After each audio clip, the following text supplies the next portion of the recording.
Oh yes, oh yes, oh yes. This Sumner County Commission meeting is now open pursuant to adjournment.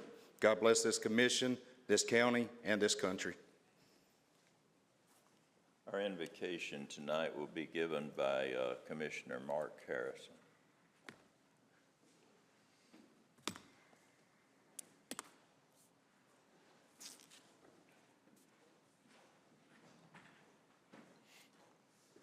Pray with me. Our Father in heaven, one more time we bow our unworthy head to call upon your name. We thank you, Father, for this beautiful day that you've given us. We thank you, Father, for each one who has made it their choice to be in this chamber tonight. Thank you, Lord, for each commissioner. We pray, Lord, that you would help us to do the will of the people, to do it in a way that will be pleasing unto thee. Father, at this time tonight, we have those amongst us that are hurting over the loss of loved ones.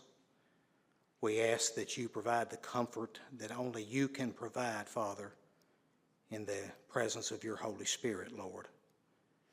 We pray for Commissioner Hyde and Mrs. Hyde during their loss. And Lord, we also pray for the family of the young man that's missing in Sumner County tonight. We pray, Father, that you would look down and guide all of the emergency personnel that is out looking for this young man, and we pray that he would have a safe return to his family. Forgive us, Father, where we fail you. In Christ's name, amen. Thank you. Clerk will lead us in the pledge. I pledge allegiance to the flag of the United States of America and to the republic for which it stands, one nation, under God, indivisible, with liberty and justice for all. You may be seated.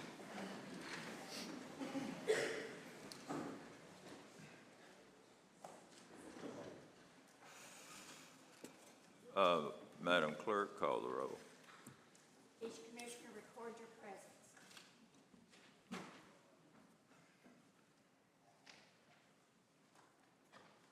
Having 21 respond, I will tell you that Commissioner Sullivan and Commissioner Becker are not well this evening, will not be here, and I believe that that's the situation with Commissioner Pomeroy also.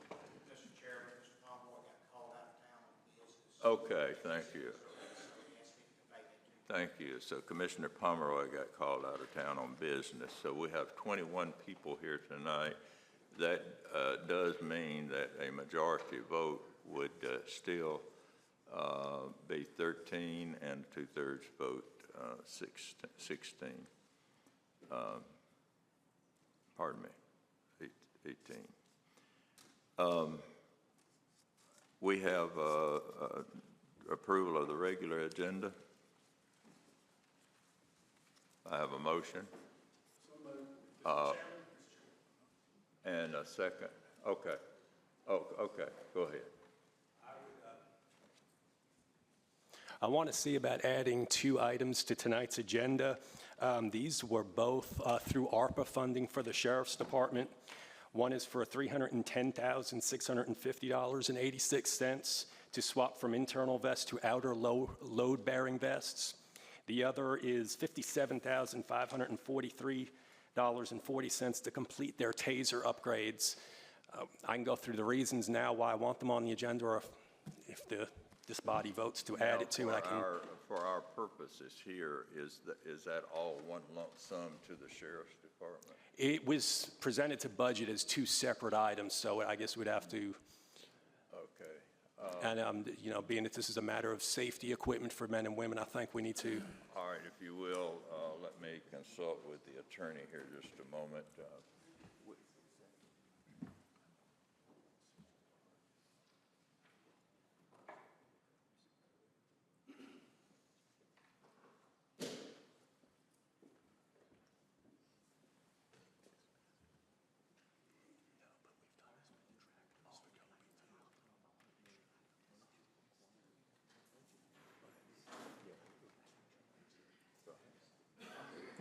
All right, we have a motion. Is there a second to that motion? And a second? All in favor say aye. Aye. Opposed? So we will add those 2 items to the agenda. And I'll ask the budget chairman to tell us what that will be in your report.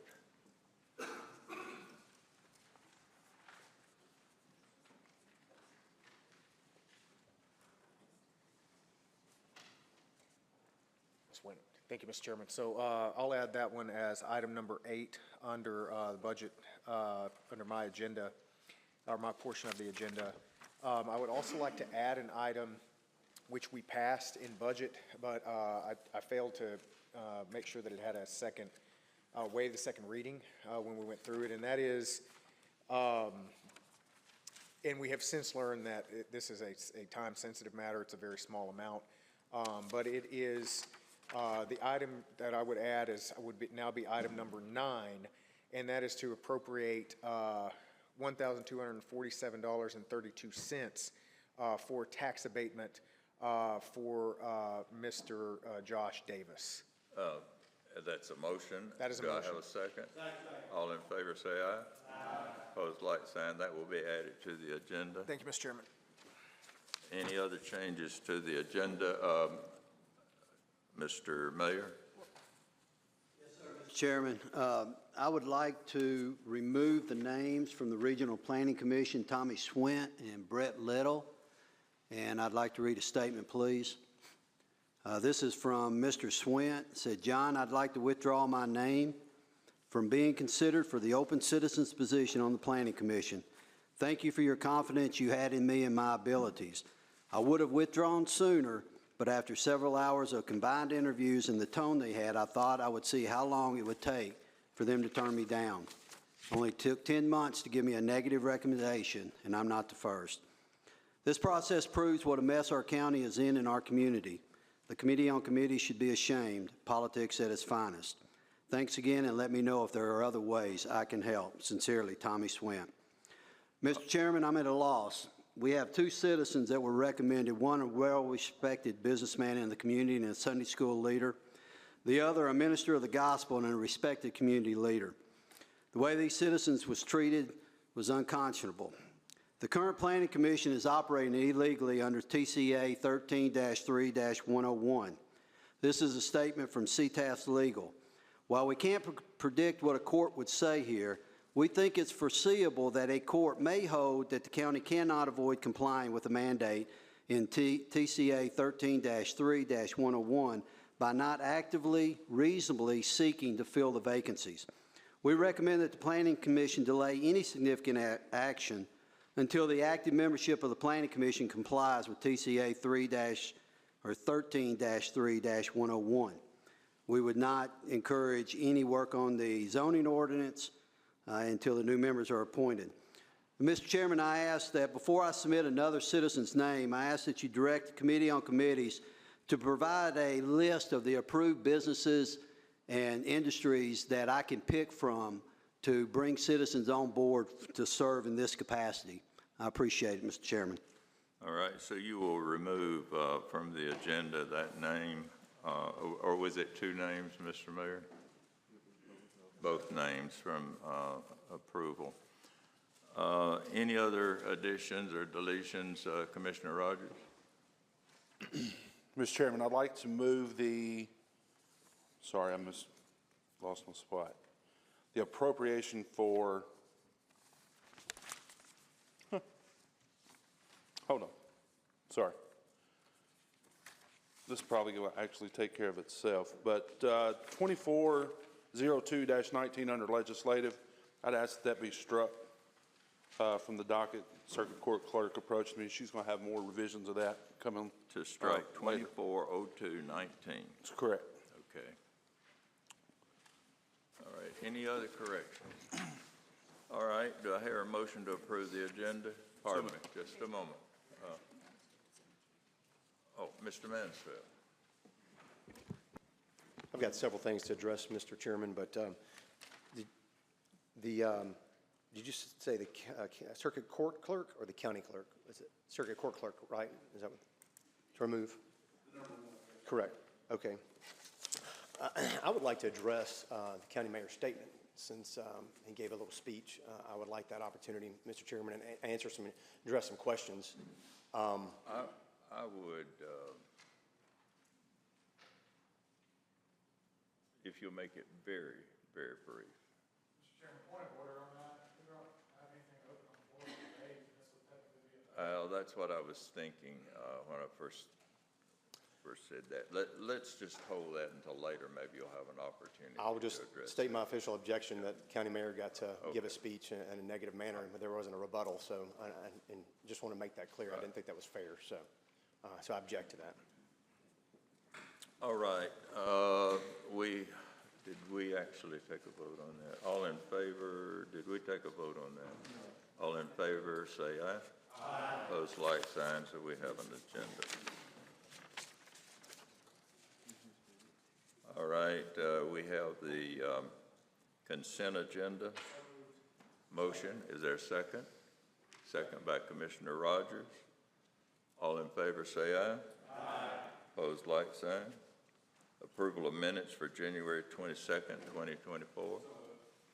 Motion, is there a second? Second by Commissioner Harris. All in favor, say aye. Aye. Opposed, like sign. Recognition of the public.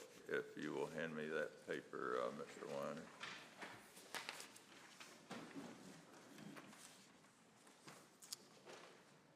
Okay, Mr. Kevin Baker.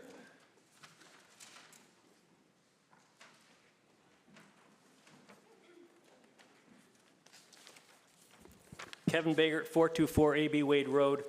I have a little different opinion. I was going to talk a little bit about the consent agenda, some of the nickel and dimes that we were spending, but when I witness the deliberation and the level of deliberation that I see at our county committee meetings, I'm just overwhelmed. The level of diligence that you folks have put in, I can't tell you how much I appreciate that. In fact, me and my own commissioner got into words this month, but I think it was for the better. We both kind of saw each other in a different light, and I appreciate that. That's what democracy is. And when we have a person that was going to serve on our planning committee, talk about can't afford to sit there and listen to the things. I sit through hours and hours and hours and hours and hours of meetings. I think it's wonderful. I think the quality of the deliberation, the discussion is outstanding. Continue it. I've never seen this kind of work in the 8 years that I've been watching county governance, and you all should be commended for that. And Mr. Chairman, I can't tell you how much I appreciate you being here and kind of keeping your hand on things. So it's been a pleasure to watch this thing develop, and I look forward to the next 2 years. Thank you very much. Thank you. Alicia, Neighbors.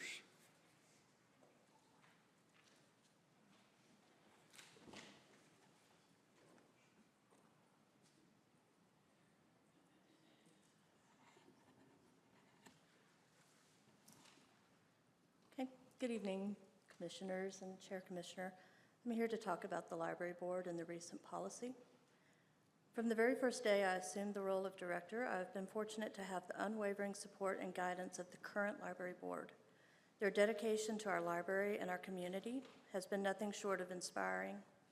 It's not just a collective support, but an individual commitment from each member of the board that has propelled us forward. Together, we've worked together to understand and improve our libraries. Every committee within the board has delved deep into the details of our library operations, seeking ways to enhance our procedures and to better serve our patrons.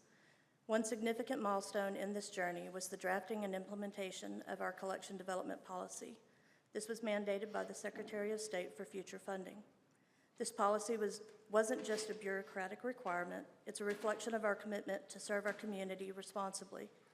With clear guidelines on age appropriateness of materials, we've ensured that our shelves reflect the diverse needs and interests of our patrons. And I'm proud to say that our librarian in Hendersonville swiftly adapted to these changes and reorganized our collections with efficiency and sensitivity. Importantly, this transition was met with understanding and acceptance from within our Hendersonville community. Our library has encountered no hostility or resistance. Instead, there was a curiosity to understand the rationale behind the changes. I personally have tried to take the time to engage with each person who has had questions, offered them insight into our mission, and a tour of our facilities to showcase the many ways in which we cater to our community's needs. In essence, the current library board and the collection development policy exemplified the collaborative spirit and dedication that defines our library and its relationship with our community. It's a testament to what we can achieve when we work together with transparency, empathy, and a shared vision for the betterment of all. As we continue on our path of growth and service, I extend my deepest appreciation to the library board, our staff, and the entire Hendersonville community for your unwavering support and partnership. Together, we're going to continue to build a library that not only enriches minds, but also nurtures the souls of our community. Thank you. Thank you. If you would, please give us your address when you come up. Miss Neighbors that lives on Longview Drive. Thank you very much. Patricia Smith.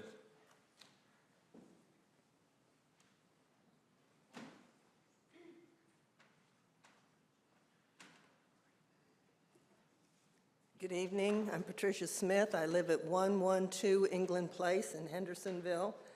I'm here today to talk on 12E5 on the agenda, the library board recommendations. I'm very concerned about this, and I've been up here and talked about this before. I've talked about this also at the Committee on Committee meetings. I'm not alone. There have been a lot of us. We are all concerned, all of us, about representation. At one meeting that I was at, I heard somebody say that the reason that the three names that tonight that you are considering are qualified is because they're homeschool mothers. Now, I have friends who homeschool, and I appreciate that, and I respect that. But that is only that's way less than 10% of the voters in this county, and the rest of us would like to be represented. Our library board currently is in chaos. We have almost like just half of the amount of members that are supposed to be on the library board at this time. Only 4 of those positions are being filled tonight, and we would like the rest. Of the board members appointed. There seems to be some problem with this procedure. There are many people who have applied for this board who have not heard anything, and they don't know why. So I'd like that to be addressed. I also would just like to say that sometimes people's recollections of certain things might be different. I recall that the group that I am with, the Right to Read Sumner, became involved with the library board after library board members were quitting. So I think that's a real problem when people just say, well, I can't deal with this anymore, and which reminds me of some of the comments that were made by our illustrious county mayor tonight.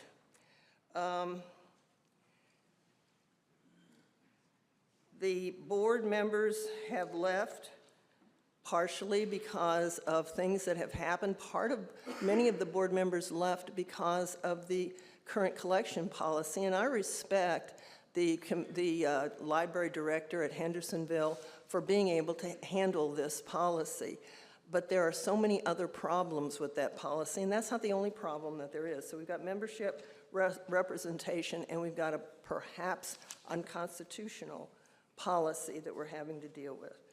Given the circumstances and the erratic behavior of the library board, I would like that this commission not approve the 3 members that are being recommended tonight. Because their primary claim to fame is that they homeschool their children. I am very much in favor of Commissioner Bergdorf being approved tonight, and I really am looking forward to somebody figuring out how we can take care of the chaos on the library board. Thank you. Thank you. Lindsay Doss.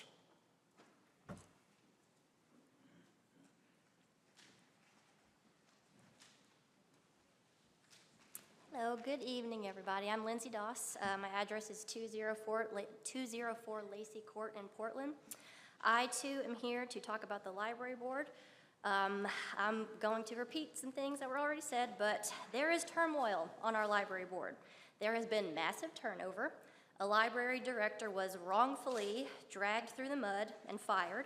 We now have an unconstitutional library materials policy in place that has wrongfully burdened our librarians. And you will get different versions of this story depending on who you ask, but I prefer to stay grounded in reality, and that's what's happening. So yes, there is chaos on our library board. All of this, all of it was caused by one person and a far-right political group, or excuse me, far-right group of like-minded individuals who has pretty much taken over our commission, wants to take over the library board, and might take over the school board. You know, I actually had the thought today, should I stop speaking at these things? As an educator in this county, am I going to face some kind of consequences for coming up here and speaking in support of our librarians? Is, you know, exercising my First Amendment right considered defiance? Will something be added to my file to make me somewhat unemployable in the future if I continue to speak up for what I believe in? But you know, I've lived in Sumner County my whole life, apart from a few years at Clarksville when I went to Austin Peay and I started my teaching career there. But you know, I hate to see what's happening in this county. And you know, I will not stay quiet when I see this county sliding into fascism. And you know, if that sounds extreme, what is happening now is extreme. What is happening at the state level is extreme. We had literal Nazis marching through the streets of Nashville. So I don't think it's extreme to call out what's happening. Who else in history has banned books? And call it what you want, but that is what's happening. You know, because there are like different terms for these things, and this group likes to call things, you know, beyond what they actually are, but it's book banning. And, you know, more to this point, though, I do want to ask, what are the qualifications of these recommendations for the library board? Other than Commissioner Bergdorf, I do think we need a commissioner on the library board. I don't know of any qualities these potential members have, except that they were thoroughly vetted by Mr. Mansfield. And judging by the state of things now, I have to question if he really has the library's best interest in mind when making these picks. It's one of two things. He doesn't have the best interest of the libraries in mind, or he's really bad at choosing library board members. Either way, I do think we need some fresh thinking on this board, so please do not vote to approve these picks for library board apart from Commissioner Bergdorf. Thank you. Charlena Allmiller.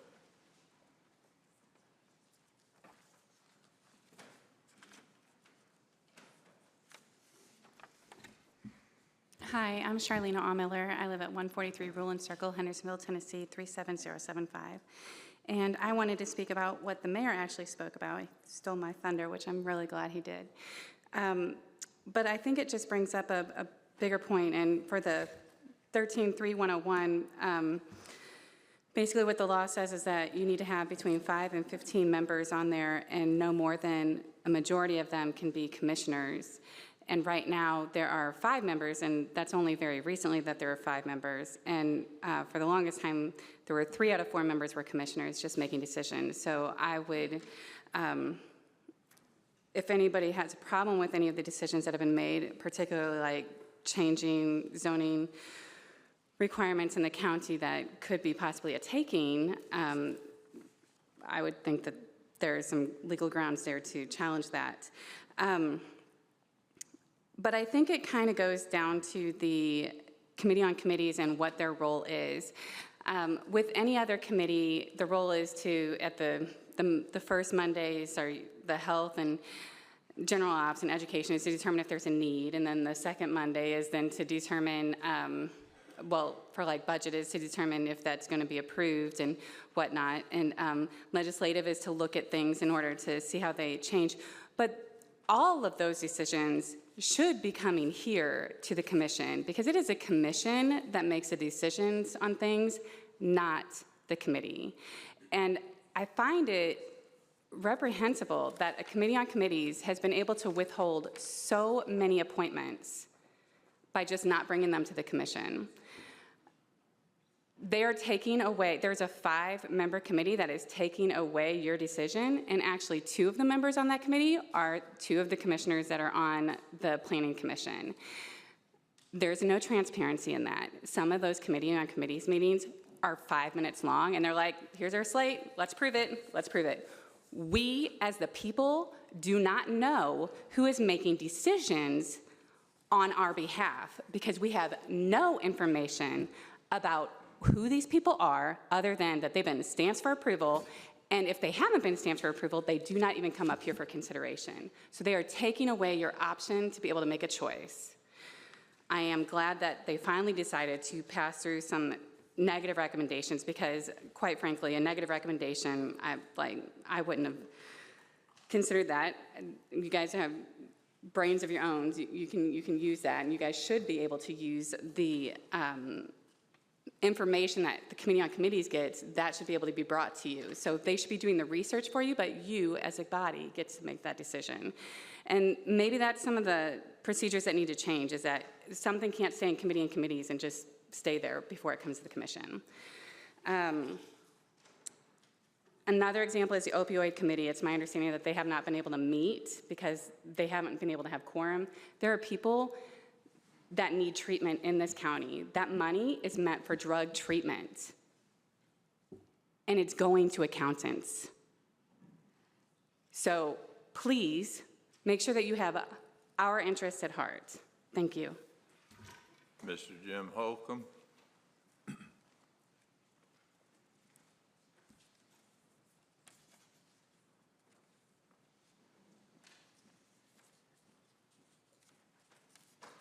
Good evening, everybody. Jim Holcomb, Coles Ferry Road, Gallatin, Tennessee. I have the pleasure of serving on your library board. Hello, young man who likes to wave over there. I see you. I dig you. I have the pleasure of serving on your library board, and I wanted to spend a minute tonight talking about the library board, as I'm sure your mailbox, like mine, has been blowing up with lots of emails.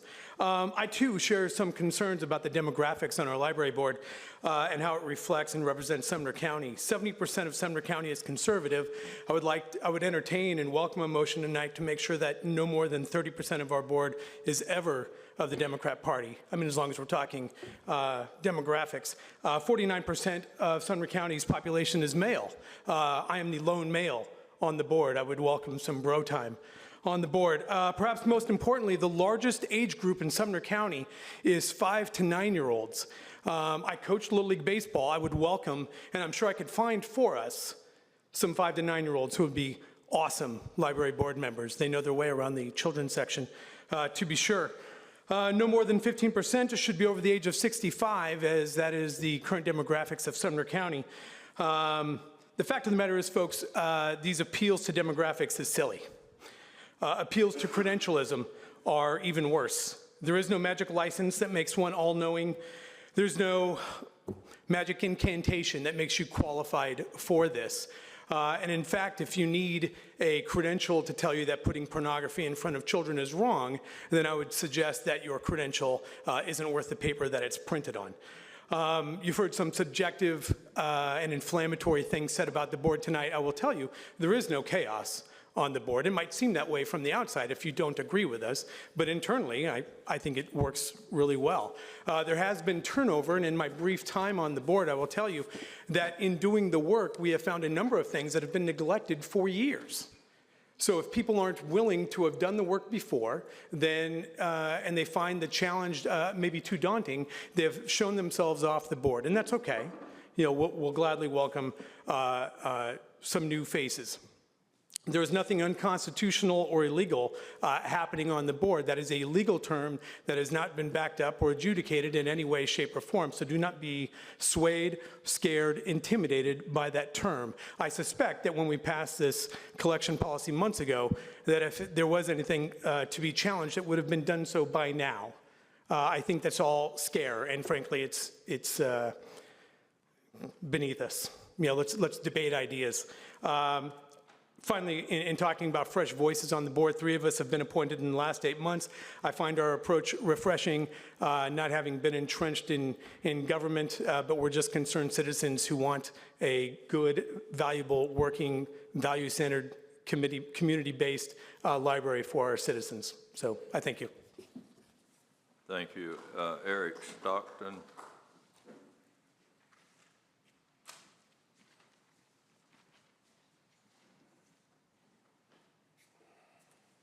Good evening. My name is Eric Stockton. I live at 445 Cummings Lane, Gallatin, Tennessee. My wife, Tony, and I have lived in this community for over 23 years. We have 4 children, and they are homeschooled, by the way. And we've done that for the last 15 years. And we use the library quite a bit. I would say we use it probably more than most public school kids. But anyway, I've been a youth sports coach in this community for over 15 years. And I have built relationships with many of these families over time.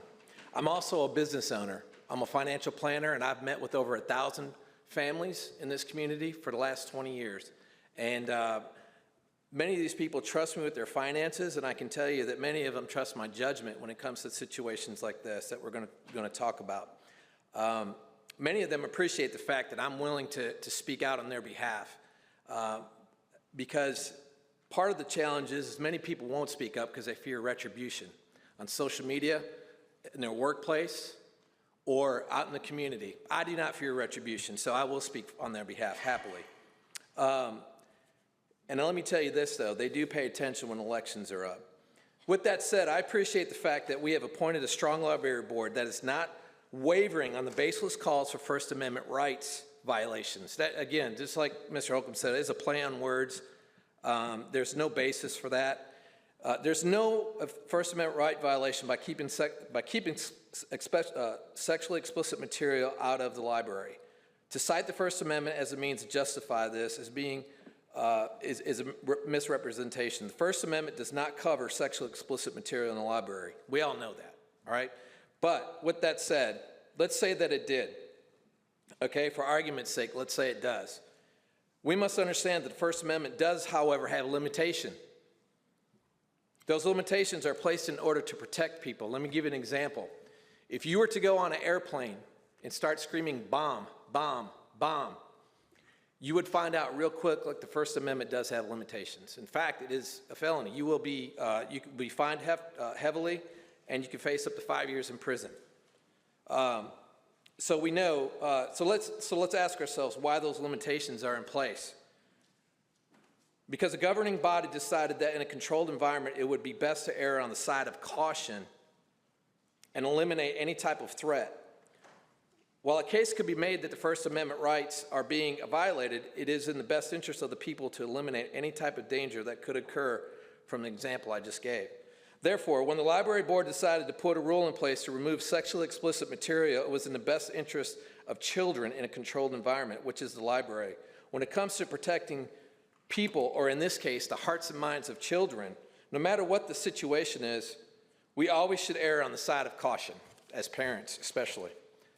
Next, I would like to address the terms book-banning fascist Christian nationalists. They are simply a play on words to shame people into accepting perversion.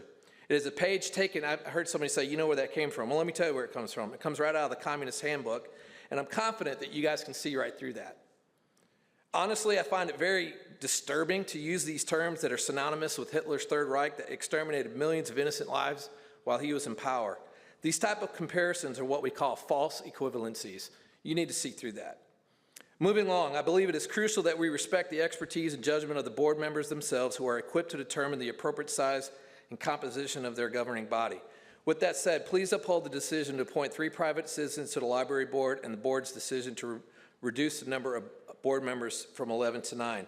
In closing, I want to reiterate my strong support for Sumner County Library Board and my confidence in their ability to continue serving this community with honor and pride. I trust that you will give careful thought to these concerns raised here tonight, and you will make decisions that reflect the best interests of our community as a whole and not based on personal grudges. As I stated earlier, I've talked to many people in this community that support the policies of the current board, but they don't speak up because they fear retribution. That bothers me. And However, they are watching, and if you're paying attention, they've showed up in the past few elections in our community. And they are tired. One thing they are tired of those that voted in on certain values and compromising on those values. That will be remembered. And we have to take note of that. The good news is we have a process, and we have people get voted in on certain values and don't uphold those values, they will be held accountable. We're not a democracy, we're a constitutional republic. So I would encourage you to put the constituents first, and these things will be remembered. And I want to thank you for your time and your attention to this matter. Thank you. Jill Cornelius.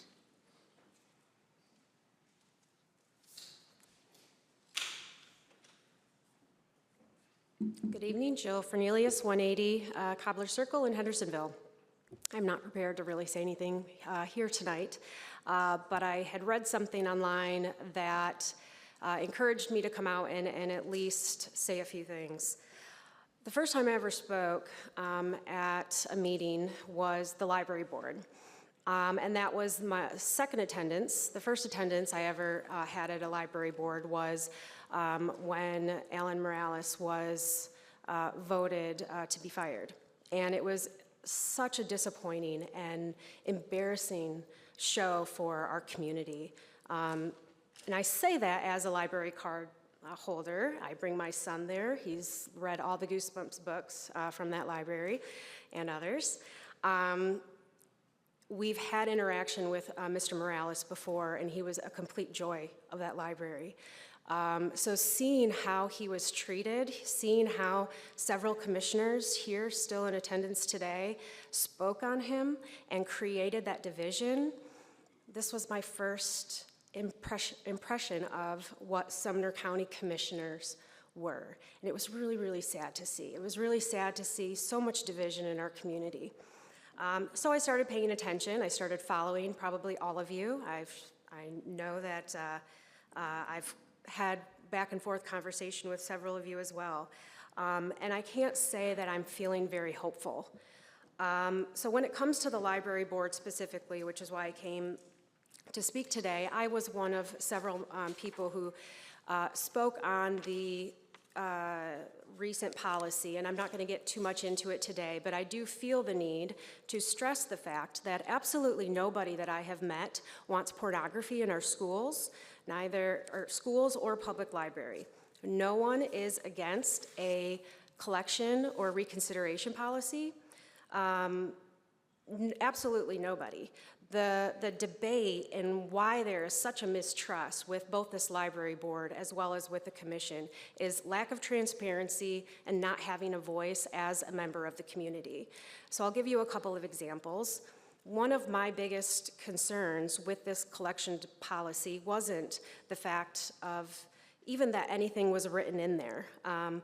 It was the fact that select terms were allowed to be defined and not others.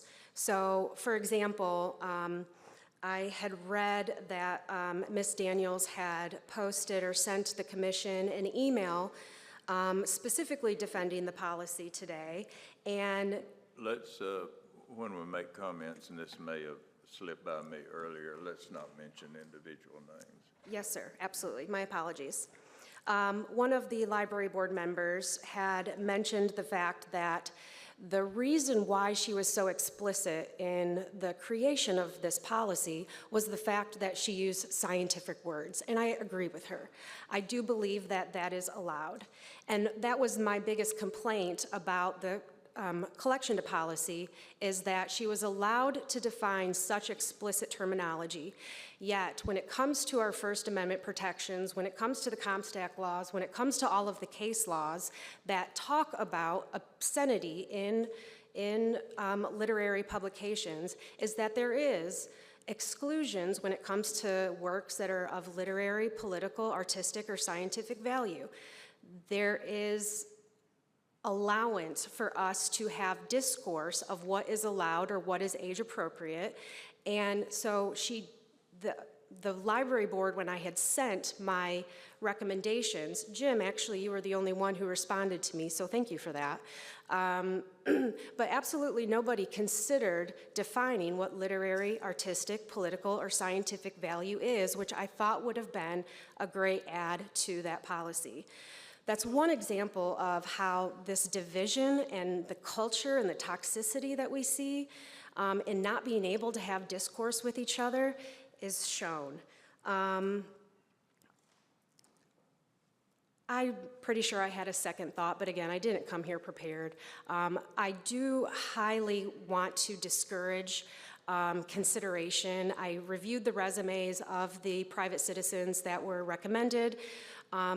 I'll tell you, it is very concerning to me as a citizen to see somebody on that board who was part of the January 6th insurrection. I think that that is a pretty low bar, and I don't want to make any personal judgments, but I think that we can do better, given we do know dozens of people have applied. Thank you. Thank you. Mr. Bates, where are you? Mr. Bates? Mr. Bates, are you here to speak on the hearing, public notice hearing? Okay, that will be next, if you will. You'll be up next, so don't venture far. That concludes the general comments, and now we will go to reports of the chair. And we have Veteran Service Report that is attached to your information tonight, and financial statement memo. There is a public notice for the Tharp Family Saddle and Vine Ranch that we will hear at this time. I'll ask the clerk to read that notice. The Sumner County Board of County Commissioners will hold a public hearing on February 26, 2024 at 7:00 p.m. in the Bethel Brown Commission Chambers of the Sumner County Administration Building, located at 355 North Belvedere Drive, Gallatin, Tennessee. Tharp Family Saddle and Vine Ranch PUD rezoning. Tharp Family Company LP Mark Domain, represented by Green LID Design, 5th Commissioner Voting District, Darrell Rogers. Applicant is seeking to rezone subject property from rural residential to planned unit development for the purpose of constructing and operating an indoor and outdoor venue, winery, restaurant, campground, and equestrian facility.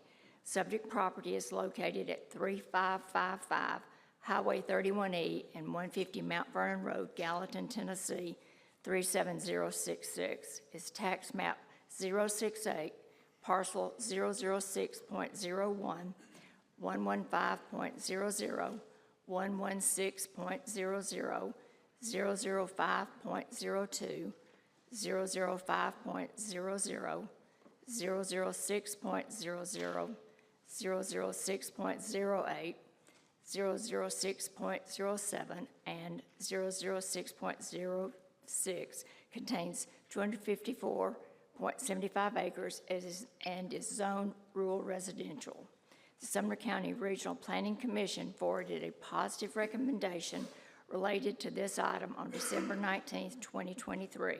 A copy of this notice is on file at the Sumner County Development Services Department in the Sumner County Administration Building, located at 355 North Belvedere Drive, Gallatin, Tennessee. Anyone having any interest or desiring to ask questions concerning this request is invited to attend this meeting or call 615-451-6097. Persons wishing to speak on agenda items shall sign up for public comment on the sheet provided at the meeting immediately prior to the commencement of the meeting.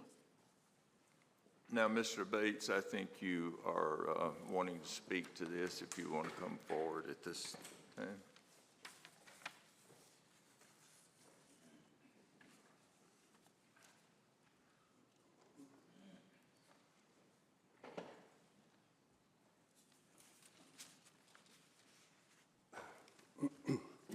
So I missed the meeting where this was the original meeting on this item, and my wife and I live next door to this proposed PUD. Our property stretches several thousand feet adjoining the property. So I spent 25 years living in a very dense populated area, just 1 block south of Vanderbilt, we did. So about 20 years ago, we retired or moved to the beautiful hills of Bethpage. And we have a small, 70-acre horse farm. So, so I'm used to being in a populated area, and I don't feel paranoid about development per se. So I actually know Mr. Tharp and Mr. Dumig, and I comfortably kind of let this drift along and thinking that I was going to get some kind of dossier about this development that explained some details. So I came here tonight looking for it, and all I have is this one page that this 254-acre development is going to take place, and it says that it is going to be a campground. So I thought maybe we would have a definition of what a campground is. I've been to campgrounds where there are 4,000 camping places, and this is 254 acres. And I know that Mr. Tharp has experience with private sewage. So potentially, this is an unlimited number of campsites at this place, which I think we need some kind of a definition about how many campsites we're planning on. It's also cabins. It just says cabins. Is this 400 cabins or is it 3? So, I'm sort of dumbfounded by it. I did talk to one of your esteemed solicitors about zoning, and I actually talked to 2 of them. One of them is Mr. Pelican, and he said, well, what I know about zoning would fit in a matchbox. So he referred me to Mr. Stubbs over here. So, and he referenced some of the state requirements about these things, which is that a detailed master development plan will be submitted. So I do have 2 documents. The first one was the first meeting, apparently, and it's no different. There's no detail, nothing. It just says the same thing. There's going to be an arena. So I don't know if this is going to be like a coliseum, or is it just going to be a little covered arena? And, I like horses, outdoor stuff. So the arena sounded good originally. Then I'm thinking, so this is all going to require sewage. It's going to require water, electricity. So we don't know a thing about the infrastructure. Is it going to be 400 pieces of heavy equipment out there for the next few years? Which, I can tolerate a lot. But I'd like to know. Because the traffic, the traffic could be overwhelming, which it already is. But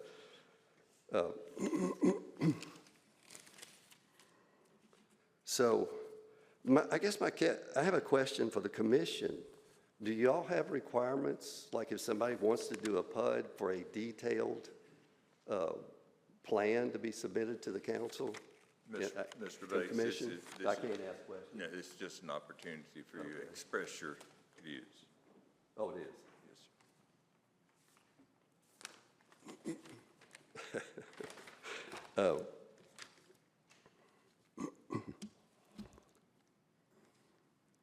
So yes, how many people can spend the night on the property? How many cabins are there going to be? How many campsites? The neighbor asked me to mention also, is this going to be live outdoor music, because it says a music venue? Is there going to be liquor sales because it's wine? It's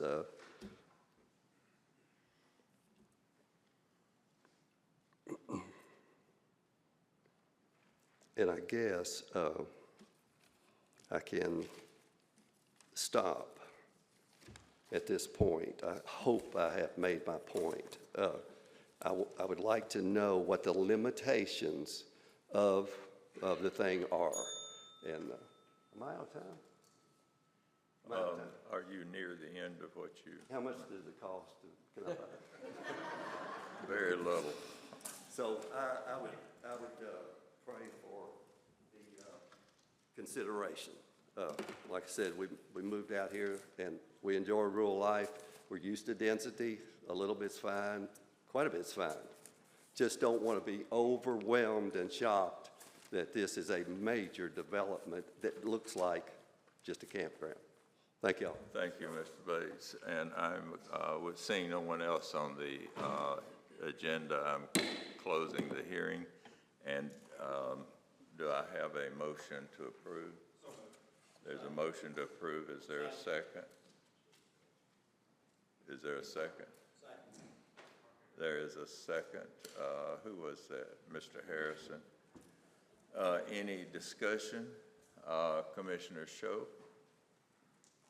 Thank you, Mr. Chairman. So actually would be interested in hearing Mr. Sudduth if he's available to speak and answer some of the concerns that were stated earlier about just the scope of what this could be, maximum number of locations. I mean, potentially I'm fine with this, but I think there's a fair point to at least ask. Is there any objection from this body to hearing the planning director? Mr. Sudduth, would you speak to a few of the questions that were asked?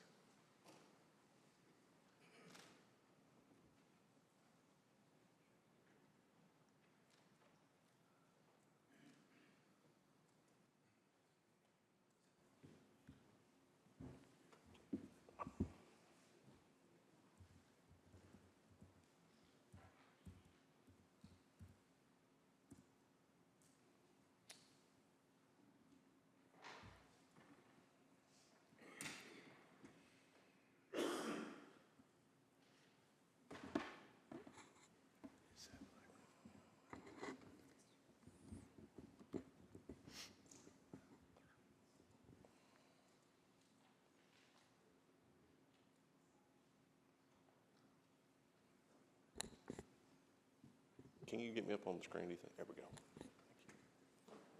Mr. Chairman, I'm available for questions if anybody has any. All right, any questions? Mr. Schoaf, did you have a specific question? Thank you, Mr. Chairman. So I guess my one question, I think there's probably some others in queue, is just similar to what the gentleman said. What are the maximum number of potential subplots or cabins that would be subdivided or utilized on this property? I don't believe that there's anything that's proposed to be subdivided as part of this property, as far as I know.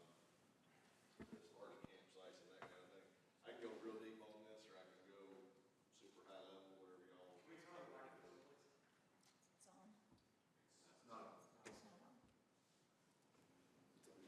There it goes. Okay.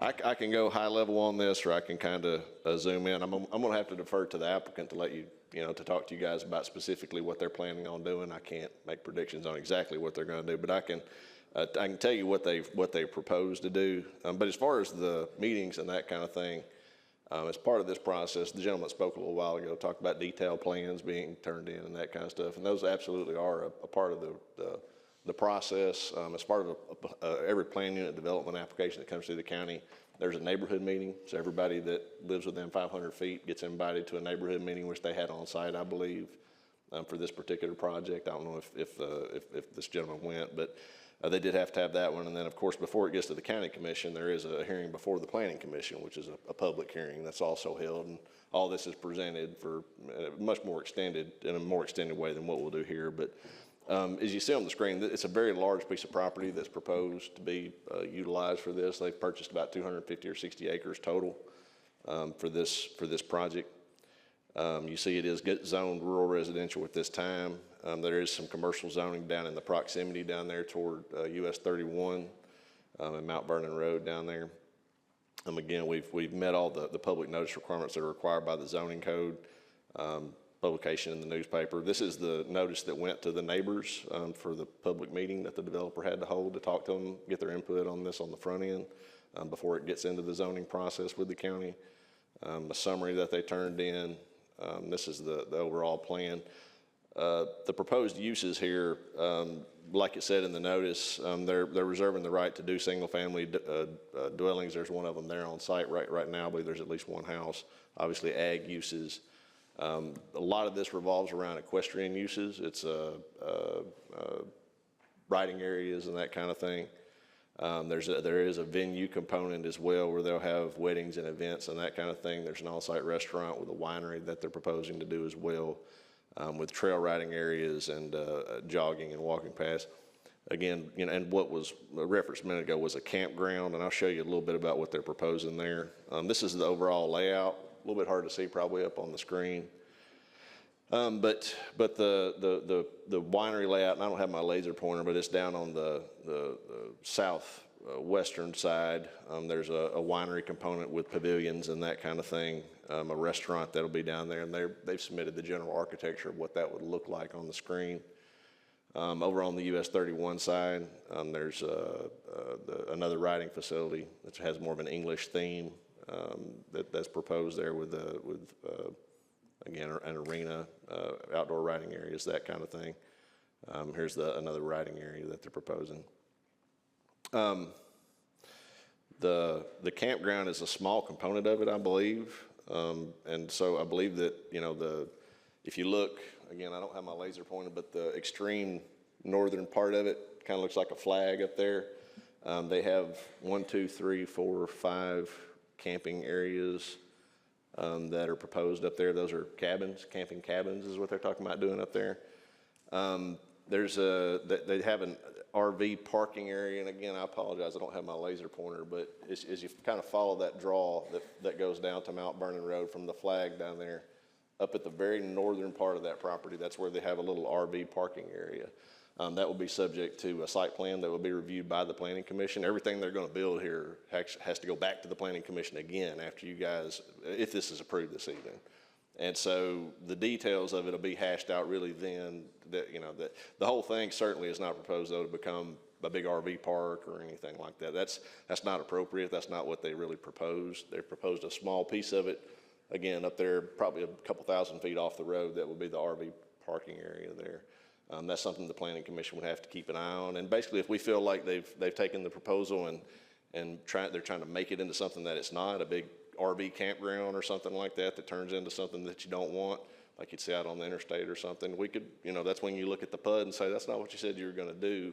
We're not going to approve that site plan, basically. So our process revolves around continual oversight by staff and by the Planning Commission long after it's gone through the County Commission. So I hope that answers your question there.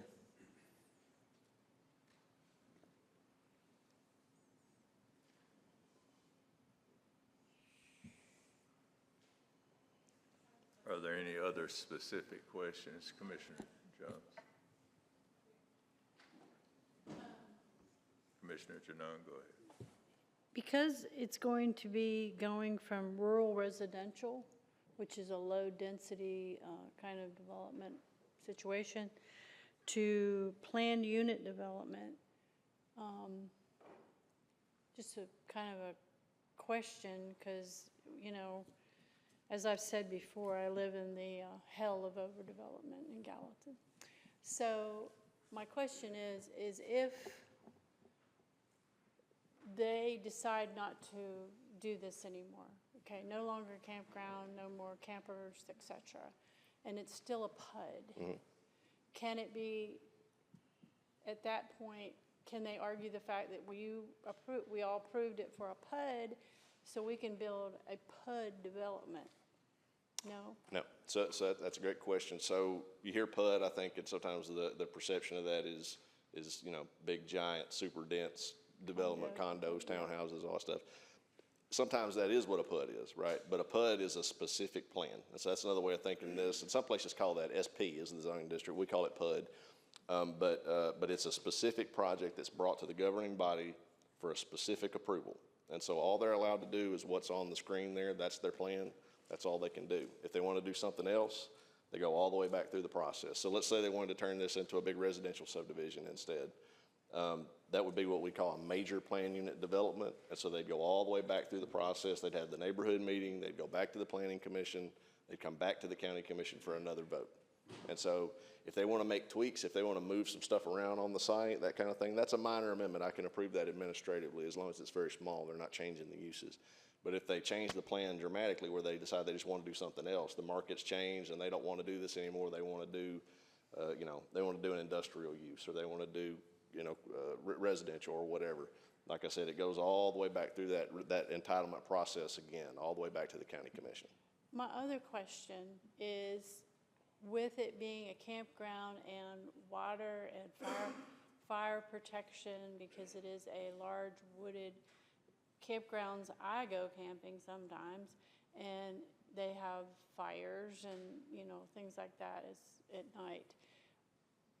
Is there infrastructure for fire like damping out fires? And, I've been to a lot of campgrounds and they're very controlled. They have specific lots. They have electric, some don't, some do, tents, this and that. 109 has teepees, the Indian teepees and stuff. And so I don't, it doesn't seem like the questions that Mr. Bates has is, I'm like him, how many people are going to be out running around out there, and are they going to be, is it going to be a controlled situation for fire safety, and what, who's going to put the fire out? Is the fire department going to be able to get back there, volunteer fire department? So those are some of my questions. Yeah, that's a great question. And so a commercial use like this, and our building codes director isn't here, but on a commercial use like this, there's a 100% chance with something with this size that the state fire marshal is going to be involved. And so things are going to have to be designed in a way with access roads, and sometimes when the state fire marshal gets involved, we have lots of wedding venues and that kind of thing out in the county. And sometimes they're very small and they stay small. Sometimes they start small and they get real big. When they get real big, the state fire marshal gets involved, and that's when things get real expensive real quick, because he's going to make you do whatever it is he says that is going to need to be done. So widening roads, and we have some wedding venues that they weren't able to provide adequate fire pressure, basically for the sprinkler system and that kind of thing. Well, the state fire marshal made them build a holding tank for the water to hold all of it. So, and with pumps and all that are outside of the building. And so there's a process that we have where all those items are to be addressed with the planning commission, state fire marshal, the codes office, county engineer, all of us looking at the at the plans as they bring them in to make sure that everything's done safely. Absolutely. Mr. Jones. To be clear, this is an approval for this PUD, not a PUD. Right. It is this particular PUD. That's right. So I understood you fine earlier. Although Mr. Bates isn't my constituent, I did get elected to protect people like him. And so I wanted to ask these questions to try to find out some answers. And I like what I'm hearing with the only 5 cabin. That sounds more in line with what I'd like to see on there. I had one question on the 500-foot law. People got notified. Anybody that live within 500 feet? We're talking about 254 acres. 500 feet from what? It's every property owner whose property is within 500 feet of any of these multiple parcels had to be notified. That's right, yeah. Had to be notified. I just want a clarification as to why Mr. Bates may have missed that meeting. And was there other neighbors in attendance to this meeting? I believe so. I wasn't able to make it to that one. The county engineer went. I know that, and I don't want to put you on the spot, but I know that Commissioner Rogers was there, and so I think it was relatively well attended. I think there were people that had questions and that kind of thing. And was it well received by the public? As far as I know, I mean, I think there were some comments and that kind of thing, and some questions about it, just like what you've heard tonight. People, concerned about things getting too big and out of hand, that kind of thing.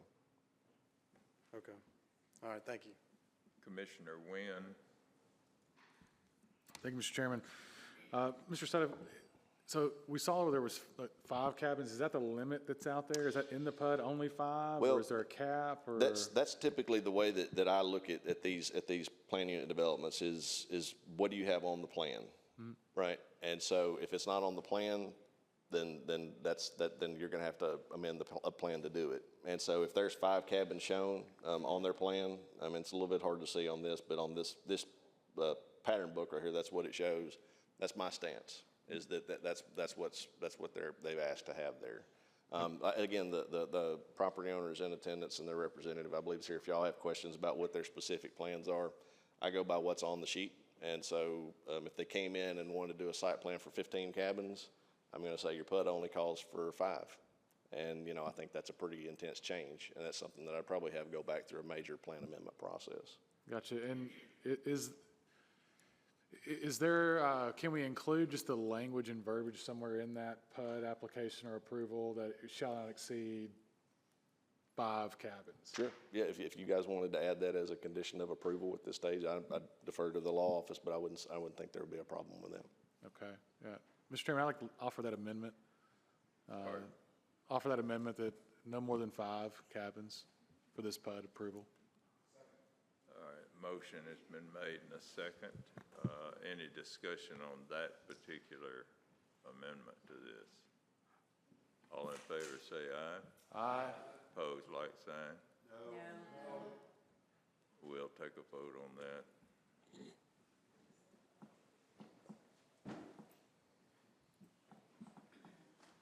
Each commissioner record your vote.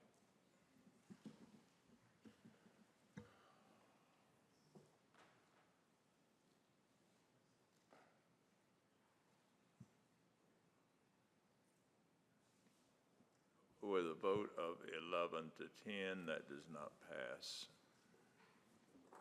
All right, anything else, Commissioner Wynn? I'm good, thank you, sir. All right, Commissioner Rogers? Mr. Chairman, I was just in the queue to speak on the property. I don't have any questions for Mr. Sudduth, if you just want me to hold on, or? Yes, please. Gotcha. Commissioner Wright? First off, Josh, I want to thank you for the job that you and your crew do. You should be commended for it. Number 2, have they drawn an egress and degress on this property? Because 31E is an extremely busy road. And number 2, we got a country road, you know. So that's something that we need to consider there for the safety of the public itself.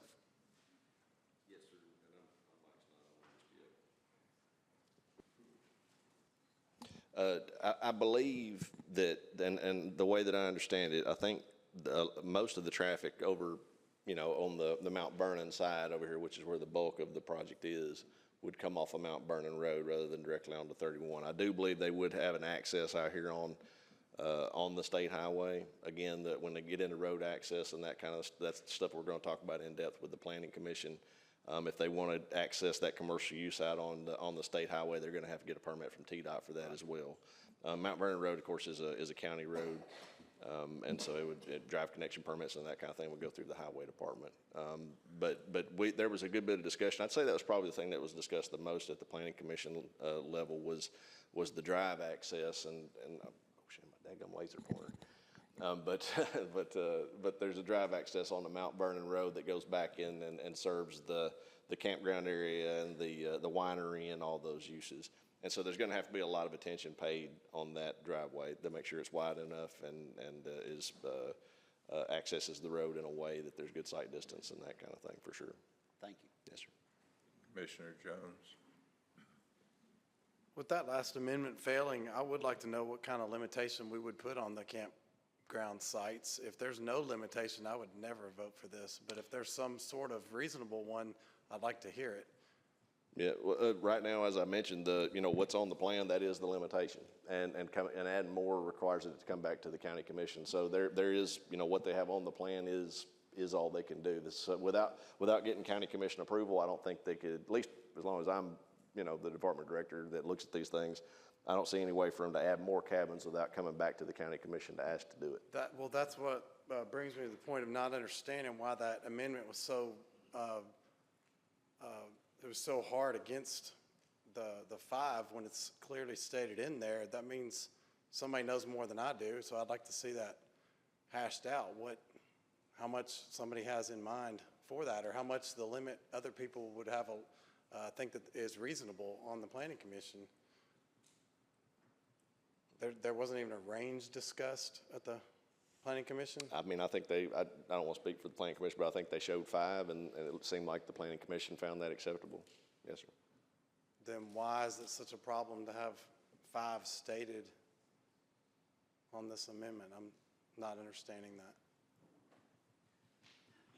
Thank you. Commissioner Sho. Thank you, Mr. Chairman. So I voted to put the 5 limit in there, but I'll cut to the chase. I mean, I would like to see that in there. It sounds to me like it basically is in there, entailed with the plan as is. At least that's what I'm gathering from this discussion. So I'm just going to note that after hearing this discussion and looking at this, I feel like this is the kind of development we want out in the county. It's I think, you know, most of what this body has largely been skeptical of are large residential developments for a multitude of reasons, both financial and infrastructure related. That is not this. This looks to me to be a nice rural commercial development, and it looks to me to be kind of exactly the type of thing that we want. And in fact, if you're wanting to curb more residential growth out in the county, this appears to be the type of thing that we should support. So I'm going to support this. Commissioner Rogers, do you want to wrap this up? I'll be glad to, sir. Thanks to the commissioner who just spoke. That's what my sentiments were going to be. 254 acres is great, especially where this property is located. I'd much rather see 254 open acres with a vineyard, an existing house that's already there being used as a winery, maybe a stage for some music, versus 178 houses with streets and roads leading to them. Especially in this area, when I attended the public hearing on site, there was some neighbors that came there with some questions. Nothing that was crazy. Just for transparency's sake, since we like to use that word, the original plan had a place at the top, kind of where the cabins were. They was wanting to talk about some shooting, skeet shooting and stuff of that nature. And I'm not speaking for Greenlead or the property owner, but they went back and they removed that because there was some concerns of that with the neighbor. However, though, I think the commission should be mindful that with this property, if the owners want to shoot their guns, that's the reason why we live in the county. He can still go shoot his gun. But anyway, so we don't go down that rabbit trail. I do appreciate the last commissioner speaking on this, because I do believe that this is exactly what is needed in this area. To address the other commissioners' concerns of the traffic flow, the engineer with Greenlead, Andy Leith, he was there. He did mention that they may have to put some pavement, some widening going in and out of the property there for the trailers and stuff as they come out of the road. So they are aware of those issues that's coming there. Mr. Leith did say that he thought that TDOT was looking at putting a red light there at Mount Vernon and 31, so that should put it on a time cycle so that traffic will flow better. Me personally, I don't see the property owners having 600 or 700 horse trailers out there on a weekend. I think it'll only be 4, 5, 6 trailers there on the weekend, just people having trail rides and leisure place to get away. I think it's great. Agribusiness is what we're looking for. So I'd appreciate your support. Thank you. Commissioner Holmes, I think you had a question. Yeah, just really quick. I've actually been to this property and have toured, and I have every expectation that the property owner is going to be a good neighbor. I wouldn't see any of the plans that I have seen or spoken with them about is very respectful, and it is definitely, like Commissioner Rogers said, agribusiness is something that we're trying to do more of in the county. So I would appreciate you guys supporting this as well. All right, I'll ask the clerk to place this on the board. Each Commissioner record your vote.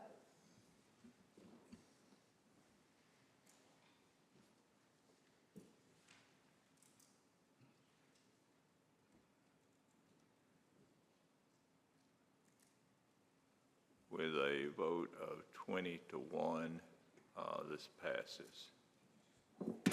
Thank you. Report of county officials, pardon me, there's something I wanted to say at this point.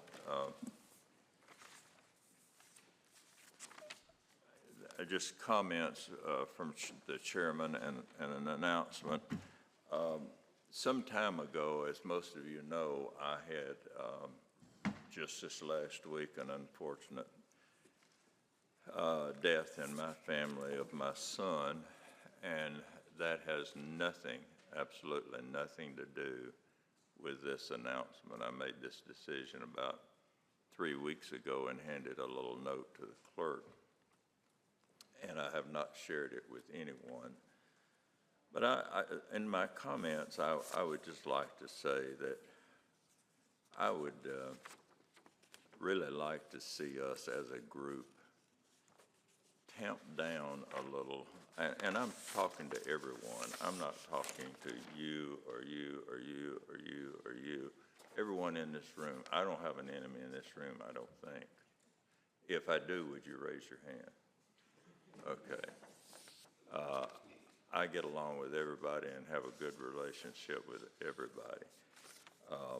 But I'm saying to everybody, we need to tamp down some on the politics. It doesn't have to be constantly contentious with games like making it hard to set an agenda. Listen, I've been here 31 years. I know what you're doing, and that's okay, you know, but we don't need to do that.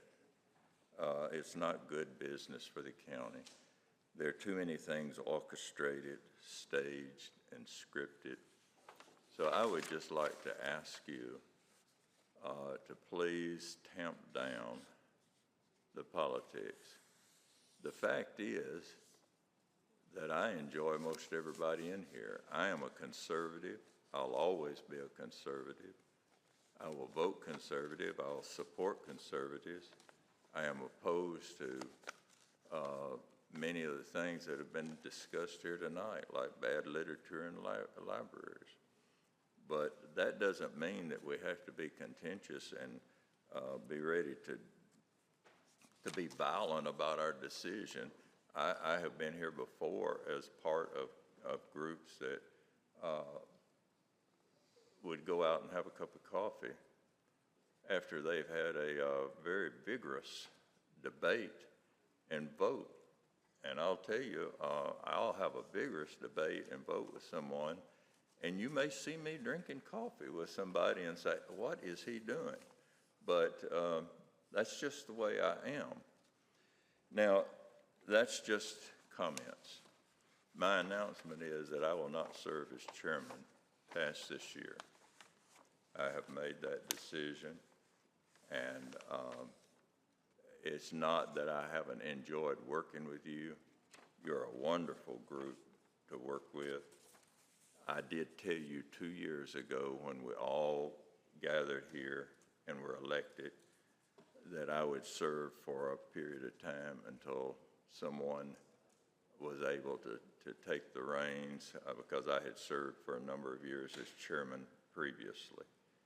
And I feel like that there are people in the commission now that are perfectly capable of doing that, and I'm perfectly confident that the people here in this commission chamber will make a very good decision. But just to let you know, I will not be serving after this year. That'll give you time to plan, organize, assassinate each other, or whatever else you want to do between now and then. But I will not serve beyond this term. So Commissioner Jones, be prepared to vacate your desk back there. That's my desk. All right. Let's proceed on. As I said, the written reports are filed with the county officials. Notaries, Madam Clerk, if you would, do I have a motion for notaries? Second. All right, motion and a second. Would you place that on the board, please? Each commissioner record your vote.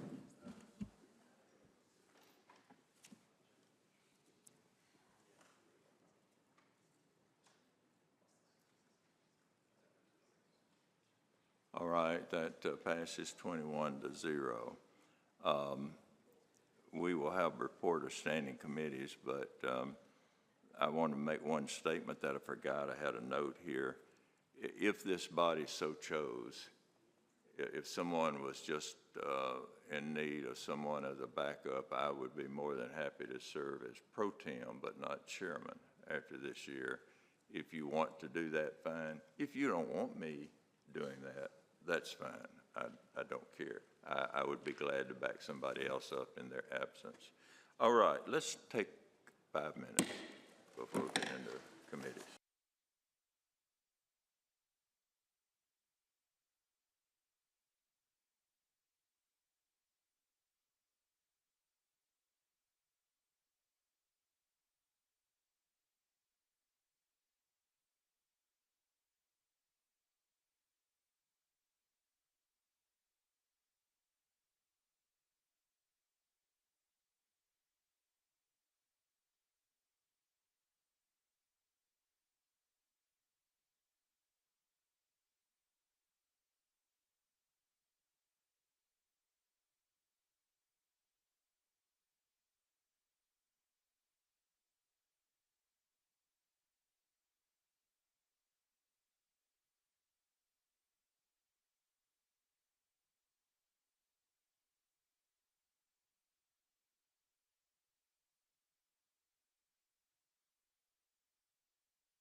first thing I'm gonna ask you when we go back to session.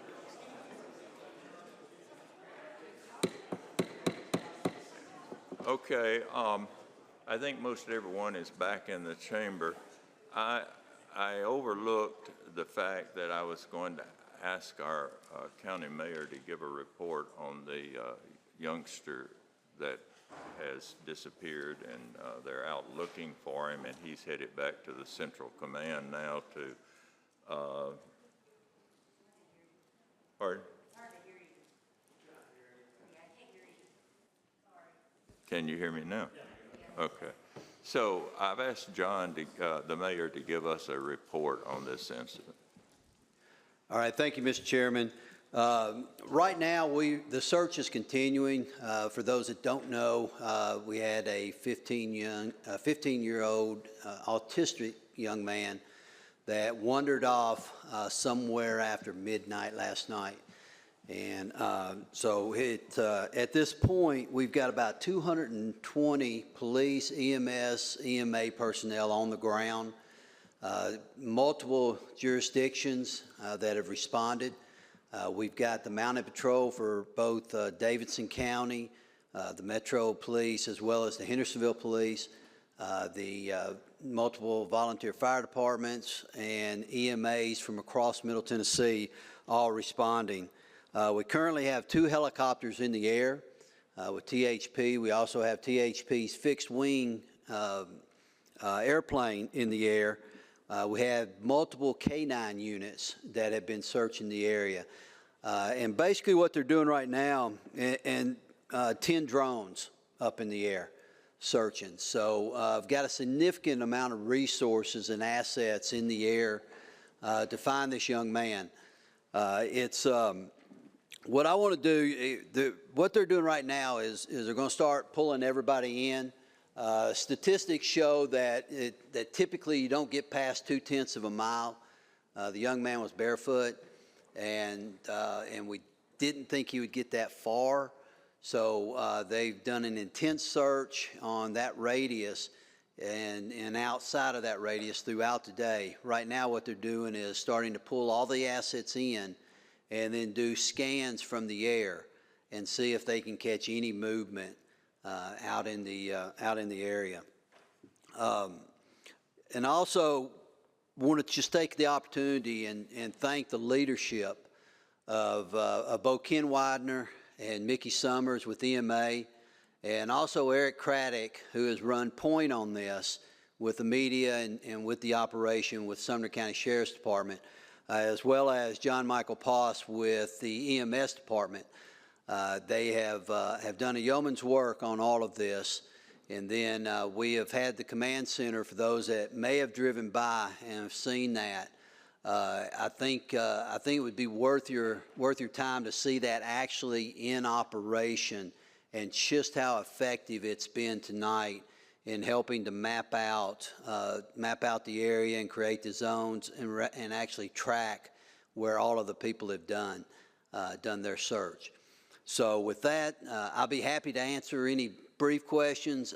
I'm leaving now to go back to the command central and brief the agencies that are there and get one final update. I think we'll probably be closing operations here pretty soon for the evening, and then start at daybreak due to the dangers of searching at night. Thank you, Mr. Chairman. And our prayers, please, everyone, is with this young man and his family. Committee reports, Health and Emergency Service. No report, Mr. Chair. Education. Yes, so there are 2 budget requests, and one is for special education, the other is for safe schools. I recommend passage. All right, a motion. Is there a second? And is a second? Who was the second? All right, Commissioner Lambert. Any discussion? All in favor say aye. Aye. Opposed, like sign. General Operations Committee. Yes, Mr. Chairman, we have 2 items in general operations. The first is resolution number 2402-17, which reads, a resolution directing the trustees of the William and Martha Brown Technology Trust to transfer funds to Sumner County, Tennessee for the purposes of establishing the William and Martha Brown Park, and I so move. All right, motion, is there a second? Second by Commissioner Brown. And we have a little discussion. Commissioner Jones? Thank you. Mr. Chairman, the first time any mention of a park was brought to the General Operations Committee was during the December 4th meeting. That is where we first learned of the William Brown's last will and testament, in which he gave $500,000 to the county and designated it to be held in a separate account from the Technology Trust. From 2017, when Mr. Brown passed away, until this day, that has not yet happened. The December General Ops meeting is when we heard for the first time a presentation of the plans for a park and the house that is to be the centerpiece of the park. We crafted this resolution as a corrective action in order to make everything that is supposed to happen with regards to construction of the park, the repairs to the house, the future maintenance of both, and the $500,000 that was gifted to the county to be in accordance with Mr. Brown's will. A point worth mentioning is that Mayor Isbell was a part of all these meetings and has had in his possession all of these documents about the history of this will. With all that being said, some new information has come to light since this resolution has been drafted. I learned from last Tuesday's school board meeting from Director Langford that Mayor Isbell wanted the members of the school board to recognize and understand a memorandum of understanding that was signed back in December of 2020 by the former county mayor, Anthony Holt. First of all, I would have thought it more important for Mayor Isbell to share these important facts with the General Operations Committee sometime during our investigation of everything regarding the will over the last 3 months. This information would have been valuable to forming this resolution. Even an email revealing what the mayor knew would have been preferable to hearing about the MOU from Mr. Langford during a Tuesday school board meeting last week. Secondly, based on a recent court ruling here in Sumner County, which confirms a Tennessee statute, the county commission controls what can be done with county property and not the county mayor. Therefore, this MOU is illegal. I move that we refer this resolution to the legislative committee for review and further advisement on how we execute Mr. Brown's wishes in the way that he expressed in his last will and testament. In an effort to save time, I want to remind everyone that per our rules, a referral requires 2/3 vote, and there is no discussion.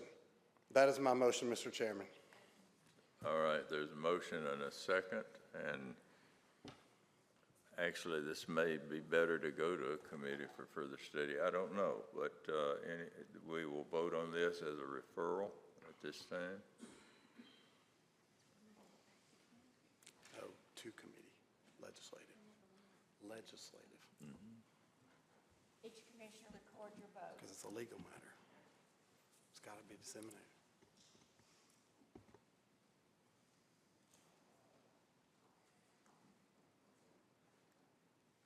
All right, and obviously this is referred. Legislative. Legislative is what he said. All right, Mr. Commissioner Klein. Yes, Mr. Chairman. Second item is resolution number 2402-18, which is the creation of a surplus property database. And for a little better explanation. Second. Oh, so moved. Okay, we have a motion and a second. I'll answer any questions if anyone All right, has any them. questions? There appears to be none. All in favor say aye. Aye. Opposed, like sign. That was the best-selling job I've ever seen. All right, Highway Committee? Committee on Committees? Mr. Chairman, I move to group and approve items 1 through 3 under E. All right, motion, is there a second? Second. All right, any discussion on any of that? All in favor say aye. Aye. Opposed, like sign. So one. Well, that did not go anywhere. All right, let's go to one. Can we put that on the board? That motion to group and approve? Pardon? Can we put the motion to group and approve on the board? Yeah, we could. Yeah, I think it's overwhelming, but at a request, we'll do that. All right, if you'll put that on the board. Each commissioner record your vote.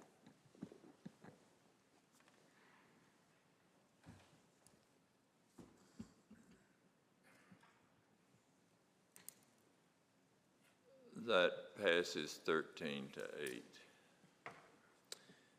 All right, so that is approved. Thank you, Mr. Chairman. Item 4 is the Regional Planning Commission. I know that the two names did get removed, but I did want to address some of the comments made earlier about the Regional Planning Commission that I've heard mentioned last week at the meeting and here. First, to talk about the two candidates, nothing negative against them. They're very nice gentlemen. Had a good time speaking with them. Nothing against them personally at all.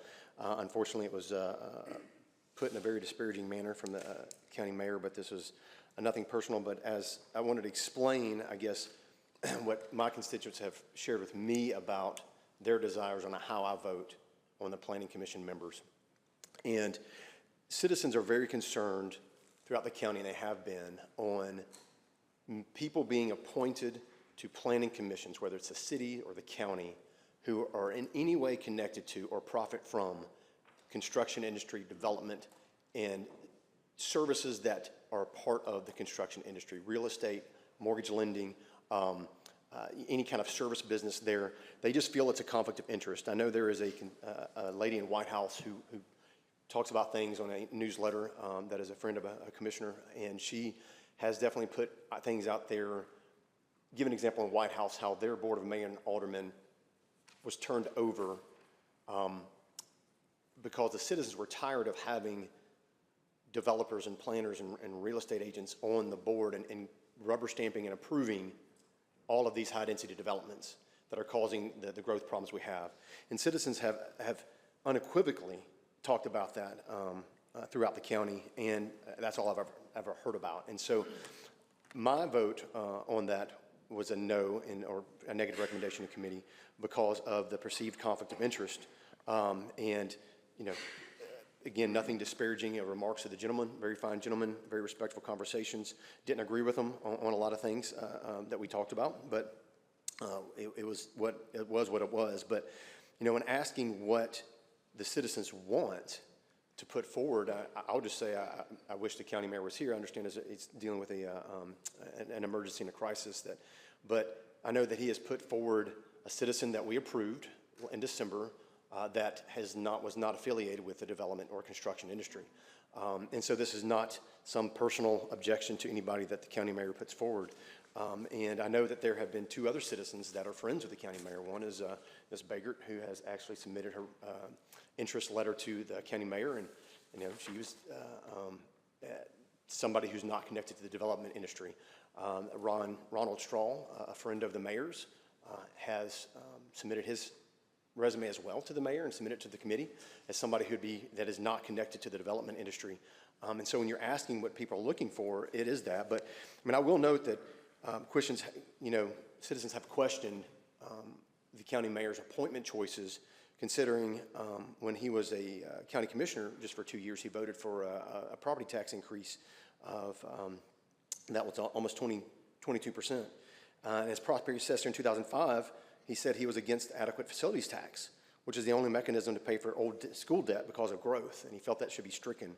In the past several years, had taken over $50,000 in developers donations from home builders, developers, realtors, contractors, suppliers, and that citizens look at that as a narrative and a pattern of conflict of interest.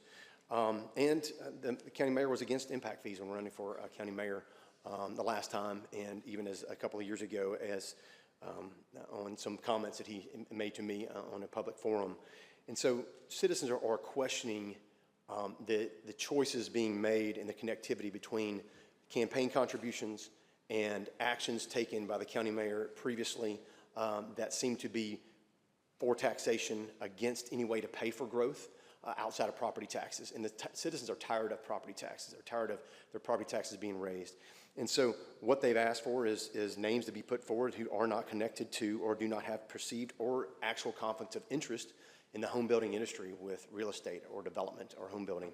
And so that is, I wanted to speak to that and make that known because that's what citizens have talked about extensively. It's the reason I got elected in 2018 was because of irresponsible development and growth, and the commissioners not listening to that. And it's why I'm standing here today. So I just wanted to make that clear about some of the reasonings why that I was prepared to talk about tonight. And this has been mentioned over and over actually in committee on committees for those who actually watch and attend. We've given those reasons before. And I also wanted to speak to the comments made as to the legality of the makeup of the Planning Commission. So state law does require 5 members, which the Planning Commission has.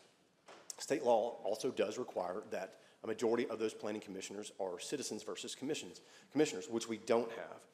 But state law also makes a provision for the county commission to reject or accept appointments by the county mayor. And so there is a tension built into the system there that I don't think the makers of these statutes anticipated necessarily in its fullness. And so essentially the county commission could approve the county mayor's appointments or reject them in perpetuity. And state law allows for that.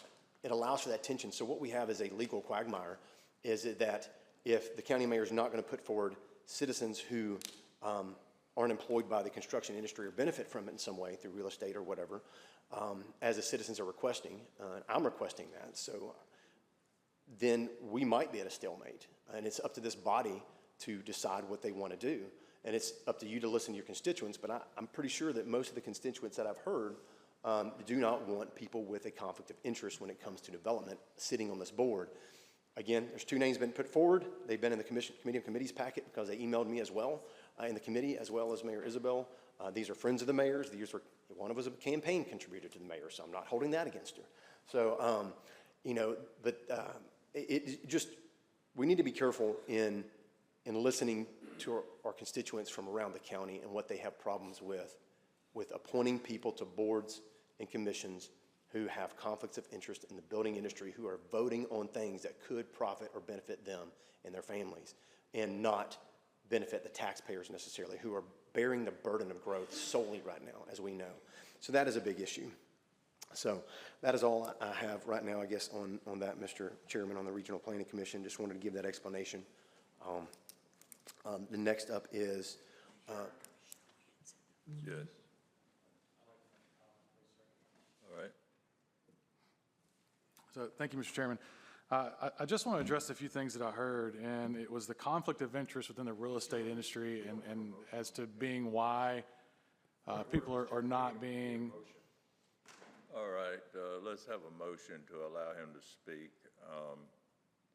but I do not want it under any circumstances to go beyond just one person rebutting anything. Is there a motion? Second. All right, motion and a second. In favor? Say aye. Aye. Opposed? No. Without a call for a vote, I'm going to say that the noes have it. Do you want a board vote? Well, I was going to ask the chairman a question, but I guess that's not the will of the body. Okay. All right. Go ahead. Item number 5 is Library Board of Trustees, and I move to group and approve. Pardon? All right, there's a motion to sever these, and they are individual appointments. Is there a second? Second. All in favor say aye. Aye. Opposed, like sign. No. Place it on the board, Madam Clerk. Mr. Chairman, I'm in queue here. I'd like to make an amendment. Thank you, Mr. Chairman. So I didn't know exactly how all this was going to play out tonight. I expected some discussion, so I'm going to make a motion, but I'll go ahead and add my notes here. So we heard several comments. I've seen a lot of emails. Over the last couple months, I've seen lots of comments on social media about this, about the library board. So I just want to make my comments here, and Mr. Chairman, you said earlier, you try very hard to make sure that everybody is, make sure to keep a good relationship with everybody. I think I'm going to do the opposite tonight, and I'm going to make everyone mad at me, and that's okay. So first, I want to maybe go down some of the comments that were read by or noted from some folks from the Right to Read organization. I would like to note that in the past, I believe there was a BLM protest at the Hendersonville Library, and no one had any issue with this because right to peaceably assemble is enshrined in the First Amendment.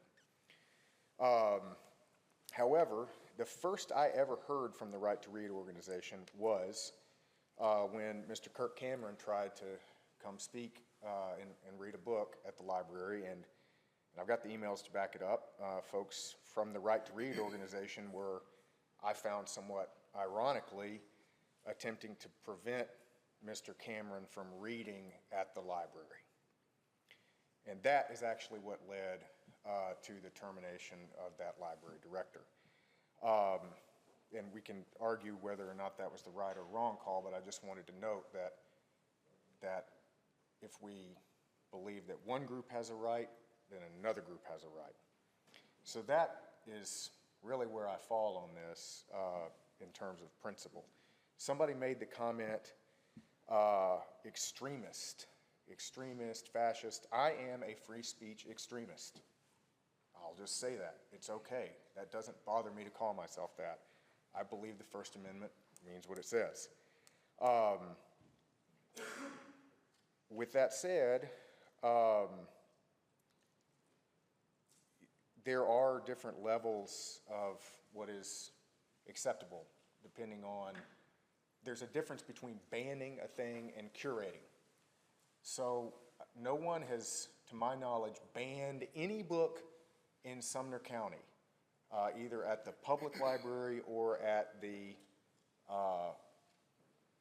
school library. When it comes to school libraries, I have always voted on the side of, to one speaker here, erring with caution, because that is a controlled environment for children. I do think, my opinion on that is that that bar is a little bit different with respect to a public library. So these are my personal thoughts on this. One more note is on policy. There is no such thing as a perfect policy. I'll go ahead and make my motion. So at the end of the day, there's all of these are just thoughts. We have an ongoing negotiation with the city of Hendersonville right now. And one of the things that the city of Hendersonville has asked is to place members on the library board in exchange for taking control of the library. I don't know that I like that idea, but I don't necessarily want to, when we're in the middle of negotiations, I don't like changing a whole bunch of things. So what I would like to do, we've already considered Ms. Bergdorf. I would like to see her be considered. I would like to move to defer the other three. I think I would support these folks, but I would like to move to defer those until we have finished negotiations with the city of Hendersonville and only vote on Ms. Bergdorf tonight. That's my motion. Is there a second? Point of order, Mr. Chairman. State law only provides for one governmental person to be on the library board, so nobody from Hendersonville, BOMA could be on the board, for example. Okay. That still does not negate a No, motion. it doesn't. I just wanted to make it, but it was brought up, so just wanted to. All right, motion and a second on this amendment before we vote. We are talking about the amendment, period, nothing else. Commissioner Wynn? Commissioner Jones? All right, place it on the board, Madam Clerk. Each commissioner record your vote.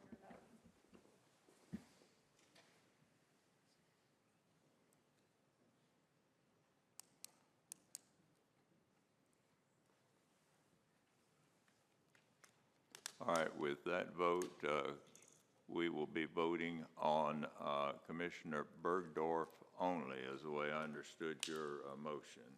That's correct, Mr. Chairman. Okay. All right, any discussion on that? Commissioner Wynn, on that issue, let's not get off bird walking, okay? No, I understand, Mr. Chairman. I appreciate you recognizing me. You know, I ask the question every time whenever we come up on committees and appointments, and I typically get the same answer that it's been discussed, it's out there, but yet no one can find it. So I'm just going to ask it again, and with the hopes that we can actually have a criteria or qualification set that we are using when we're evaluating candidates for the library board or any of the other boards. You know, we heard about the Regional Planning Commission and how real estate is a disqualifier, but yet my commissioner sits next to me is a real estate agent and serves on that board. So I'm just confused on the whole thing as to what we're using for a criteria, how we apply that. And so I'm going to ask again, what is our criteria that we're using whenever we're appointing people to these boards? And last meeting I was told that it's been put out there and it will be emailed. I didn't receive an email of those qualifiers, those criterias. I checked with IT to make sure I was getting my emails, and they verified that, yep, you're getting them. So I'm just led to believe that the email was never sent. So I'm going to ask again, what's the criteria that we're using? Okay, I am sure that all of the members of the committee have heard you, and even if you want to go to the committee meeting and say to them, this is your concern, it's appropriate. Thank you for your comment. Well, I'm asking here today, Mr. Chairman, again, because I'd like for just the citizenry. We heard about how it's important to listen to the citizenry. And we've had multiple citizens ask the exact same question, and we're avoiding the question. So either we don't have a criteria and we're saying we do, or we do. So if we can please get that criteria out. If it's documented somewhere and it's like it's supposed to be emailed out last month, let's email it. I'd request a recess. Let's do 5 minutes and let's let the chairman get his email and forward it out to everybody, and we can get on the record so that everybody knows and the question's answered, the citizenry's heard, and we can put that to rest. Well, we are, Commissioner, we are putting part of this to the side now and just voting on one person who is commissioner. I think this is something to study looking forward, not tonight. We all know Commissioner Bergdorf, so we very well know that she's qualified. I think she's qualified. But in any event, that's an issue that you may want to pursue. And I will say to the chairman that, you know, that has been something that you might want to respond to or say something to at a later time, not tonight. All right, Commissioner Janone. Thank you. Commissioner Bergdorf is an avid reader. She's always expressed that she's an avid reader. She loves to read. She was a homeschool mom, from what I understand, and she has always had a great love of literature. She's very knowledgeable about a lot of literature. My question is, we had 3 other candidates, and I understand that, in my understanding, that we're not going to talk about them tonight, we're deferring them? Is that what we're doing? We're deferring them until negotiations are ended. That was the motion, until the negotiations are ended with the city. What negotiations? To put somebody from Hendersonville Library Board on the committee, or I'm confused? Would you go back through, the commissioner, what we're negotiating?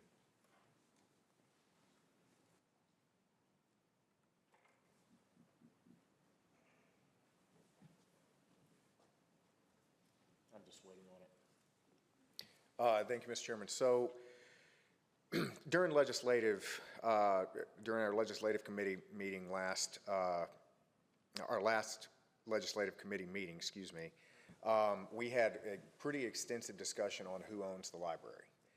And we currently have co-ownership of the Hendersonville Library with Hendersonville. Hendersonville has made a proposal to us, which we did not find amenable. It had several stipulations on it, or several requests on it, one of which was to put board members, to allow Hendersonville to put board members on it, even though they were going to turn it over to us. For the record, I'm not necessarily for that.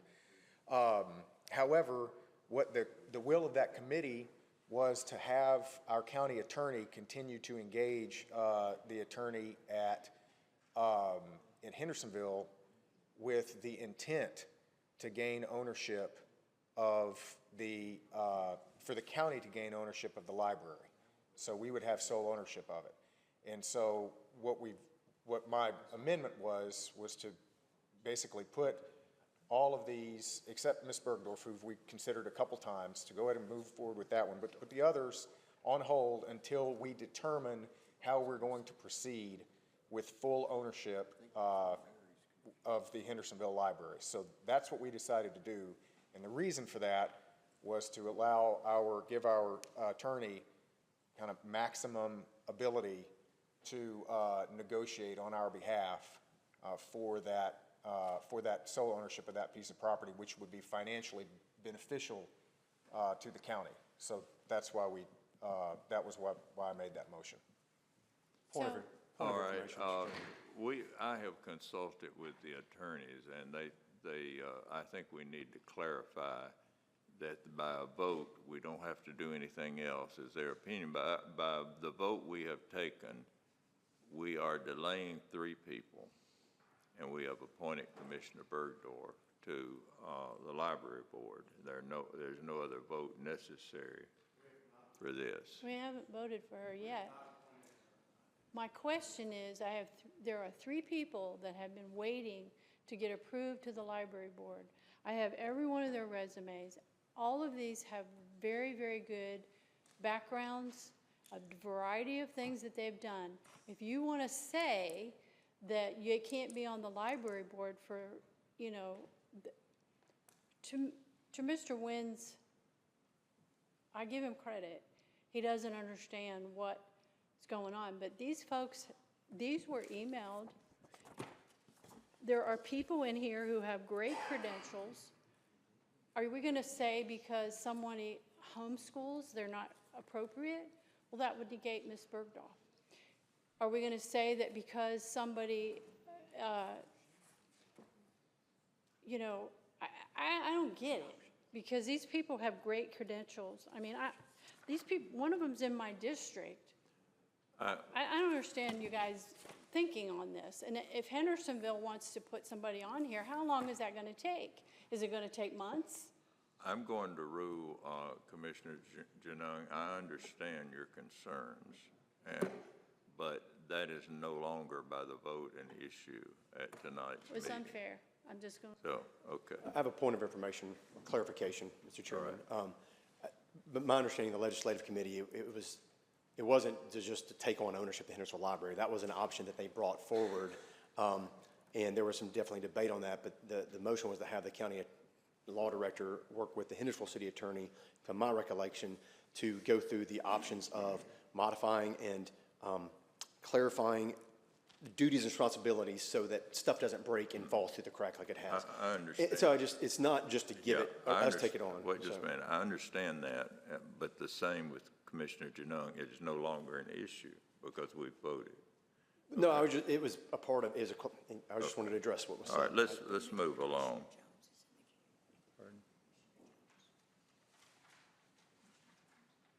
Who?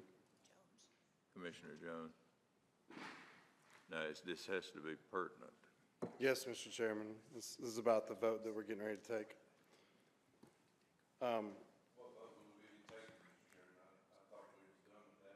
We have not appointed Commissioner Bergdorf yet, correct? We split apart the group and approved, took out the 3.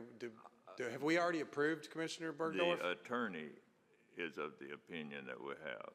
So that's not what we'll just revote then to satisfy everyone. We will revote.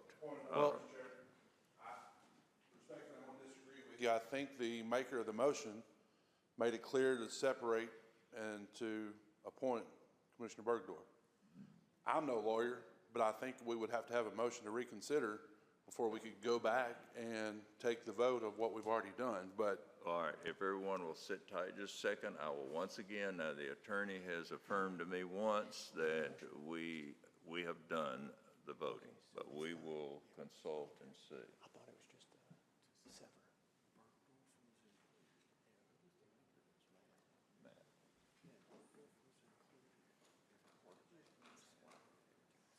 I thought it was just sever the three deferred and the motion separately. I didn't realize it was. I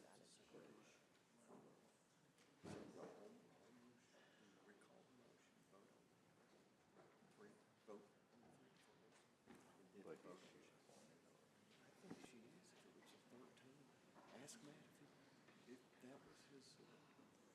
I think it was the intention of the maker of the motion. I'm going to ask him a question, then I'm going to shut this down. We're just not going to have any more discussion. Mr. Chairman, I was interrupted. I would like to finish my statement after you ask that question, if that's okay. Pardon? I was interrupted by a point of order. I'd like to finish what I had to say after you ask Okay, the if maker of it's the motion. pertinent, we Sure. will, but I'll ask the maker of the motion. Was your motion to appoint Commissioner Bergdorf and hold on the other three? That's correct. All in one motion? Correct, that is correct. Okay, so we voted to do that. Now, is your motion pertinent? Yes, Mr. Chairman. With that being said, and a lot of people confused on what they voted for, I would ask someone from the prevailing side to have a motion to reconsider so that votes are taken where people know what they're voting on clearly, because there was a lot of confusion there. All right. Yeah, anyone can ask for reconsideration, but I don't know if there'll be two people on the, is there anyone on the prevailing side to make a motion? There is not. We will move forward.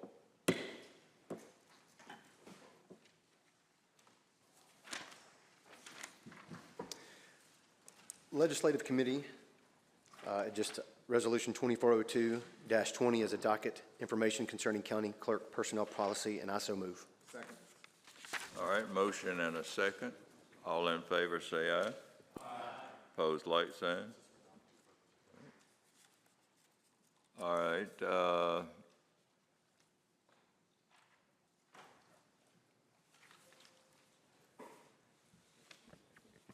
let's see, are we on budget? Yes, sir.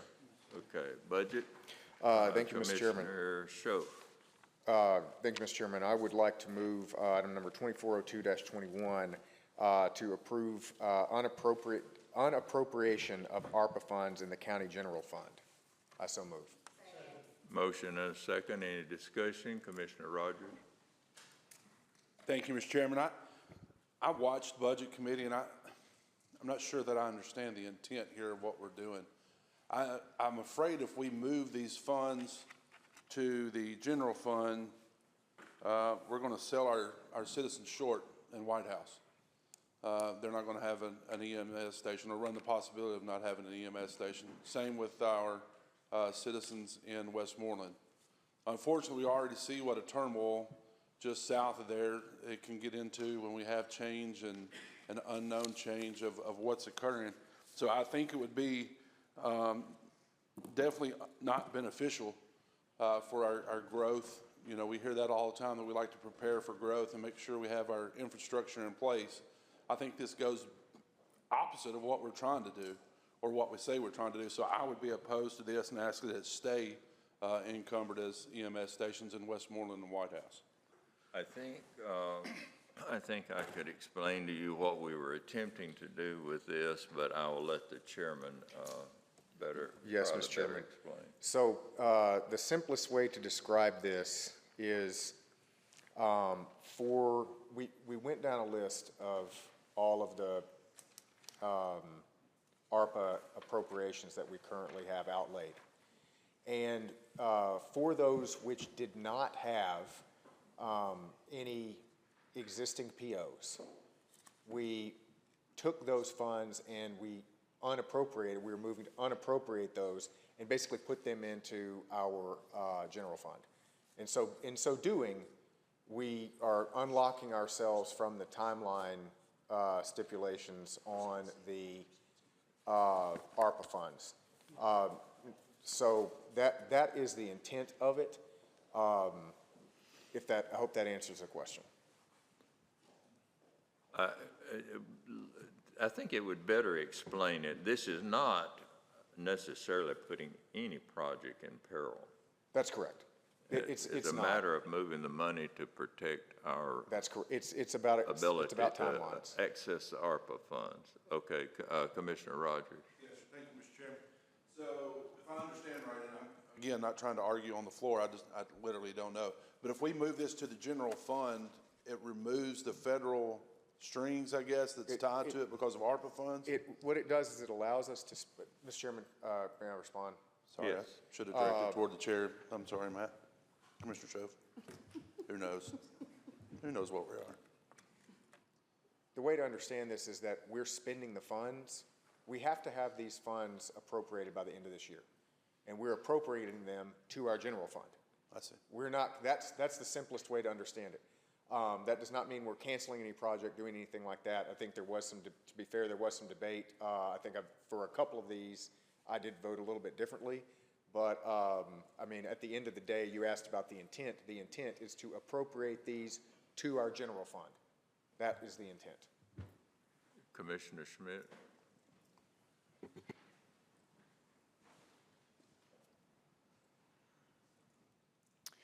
So last June, Hendersonville came to us with I think it was $3 million request for building the Saundersville Road, improving that exit. Commissioner from the 15th District reached out to me and said he was not in support of it, and I appreciate that. And from the floor that night, I made some comments that we have to deal with our needs here in the county, and some of those needs were EMS stations. I don't know, I was at the other committee meeting the other night when you were there. I don't know that I feel comfortable putting Sumner County residents' well-being in Robertson County's hands, not because they're not capable, but if that commission over in Robertson County at any time says, well, we're not going to provide ambulance service for Sumner County residents, that worries me, that scares me a little bit. When you hear about 35-minute response times for a person that's in need of assistance, whether it be a stroke, heart attack, it's pretty scary. And I can tell you, my late mother had an ambulance at her assisted living more times than I could count. And I was appreciative of the response time of our hardworking EMS people. 5 minutes seemed like 3 hours. All that said, there's a lot of issues going on, whatever your opinions are one way or the other, of Millersville. That also concerns me. That's kind of up in the air right now. I just don't know. I think from what I'm getting at is citizens need reassurance and need certainty with some things from their government. So I think we need to restrict ourselves and commit to White House, commit to Westmoreland, because these areas out in the country, quite frankly, are sick and tired of waiting. The people I've talked to through my 27-year career as home inspector out in the country, I met a lot of people. They're sick and tired of, being the backbone, getting the scraps, as some put it. I think it's time that, we do need to consider White House. We do need to consider Westmoreland. I will not vote in favor of unappropriating this. I just can't in good conscience, because there's many people, like I said, in White House and in Westmoreland that are dependent on these services, and some reassurances. Also, Commissioner 15th District made some good points, and I've heard it from others too, in all fairness. There's about 870 new homes that are going to be built. I said last June, just take a ride down Tyree Springs Road. Look to your left, look to your right, you're going to see a lot of homes. So I'm not going to vote to unappropriate ARPA funds, from White House or Westmoreland. I can't do that in good conscience.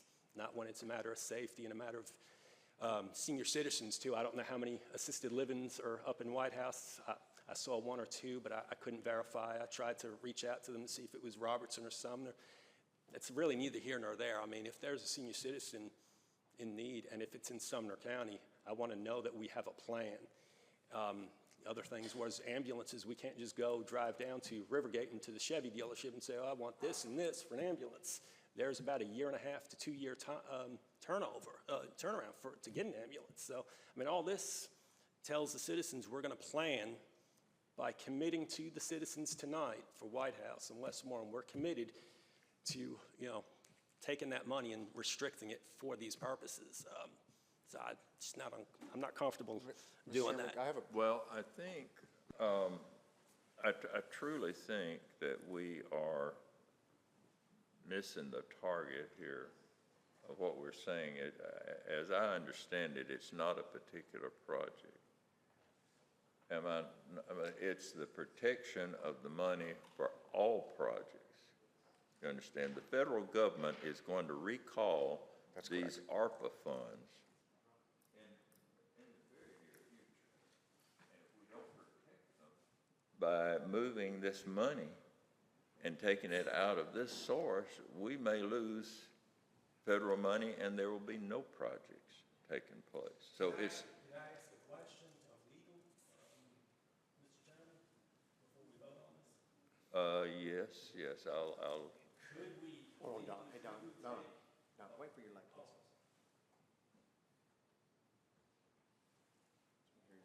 Could we vote to unappropriate it, but earmark a certain amount of money for White House and Westmoreland?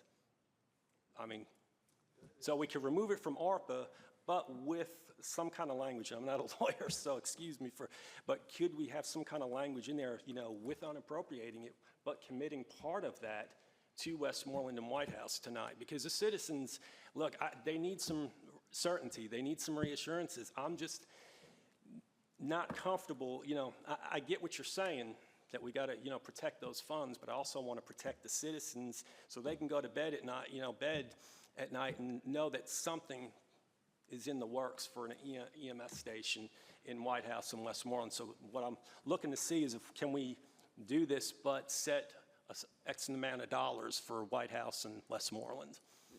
Mr. Chairman, may I answer that? I think I can answer that question.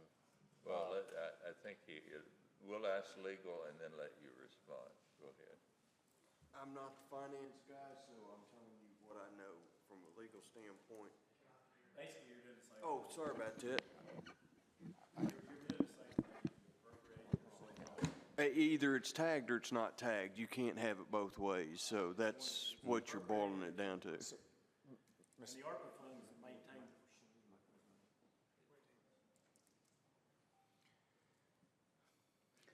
The ARPA funds maintain the restrictions for the ARPA funds. What I understood for the whole discussion, there's a couple of things going on. By December 31st of this coming year, you're going to have these funds actually tied down with contracts and be out the door in 2 years, or you're going to lose them.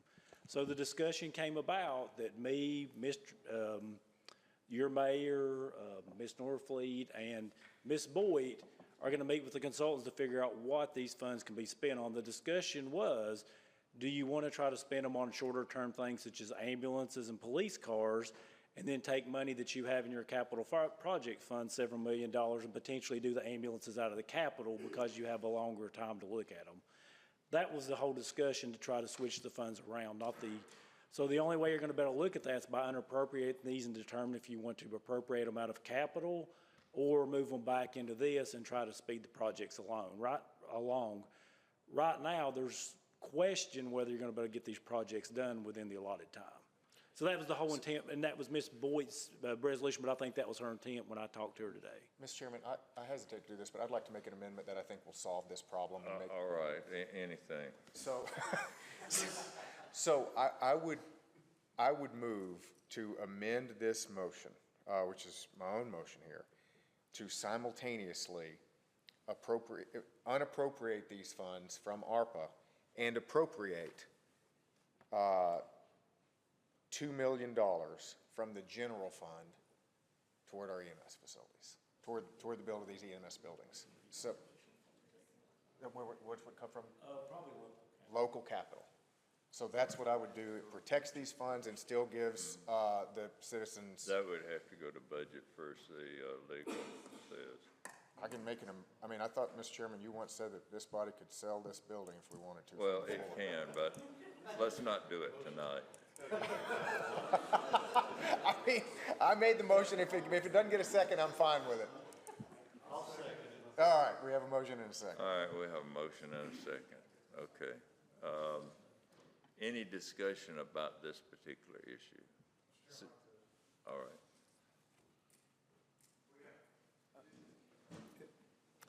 Thank you, Mr. Chairman. Point of order, Mr. Chairman. I believe this commissioner's already spoken to this issue, and there's other people in the queue, so have you not spoken to this? You think what? I have not spoken My on apologies. this. Yeah. Go ahead. Thank you, Mr. Chairman. Again, I appreciate the amendment. My concern is the 2 million would only cover essentially one facility, right? And so are we going to do Westmoreland and White House as a potential? Are we identifying those areas as our target areas within that? Because I think you're more along the lines of like a 3.5 some odd numbers. Mr. Chairman, you're correct. I just put a note here. It's actually 3 point, I'm going to change my motion for the total of 3.539 million. So it's if you look at the ARPA sheet, part from revenue replacement, part from the other side. So I would like to change my motion, if the second is okay with it, to move from 2 million to 3.539 million, 3.539 million. Second's okay with it. Now, all right. And then also, can we restate the motion?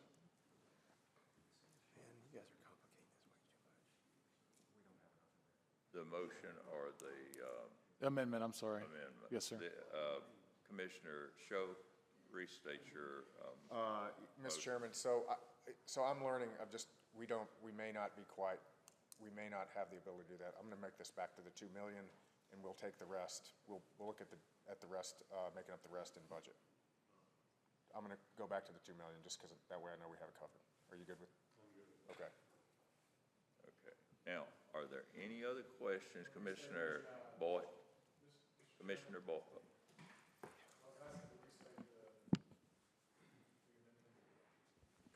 Would you restate the amendment? Yes. With the 2 million?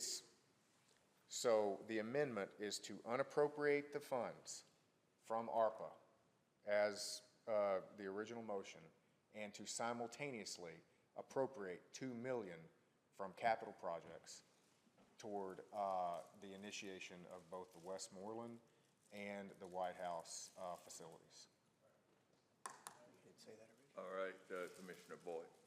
So a few items to clear up. We do have the consultant meeting coming up. I spoke to the consultants. They're going to be helping us with a timeline through the end of December. They're doing this nationwide.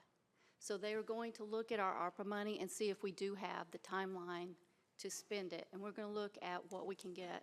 When I told them that we had not purchased land yet, they were very concerned. They said it would be a push to get through to December. So I appreciate you listening.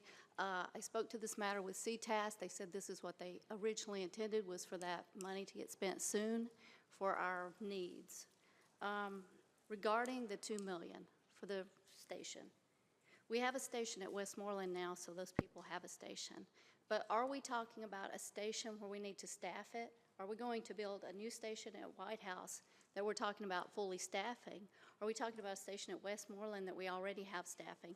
Are we going to be moving staffing from another facility to this new facility, or where we're going to get that money? So I want to bring that forward before we vote on another appropriation. Or do we need to go back and discuss if it's a new crew or not?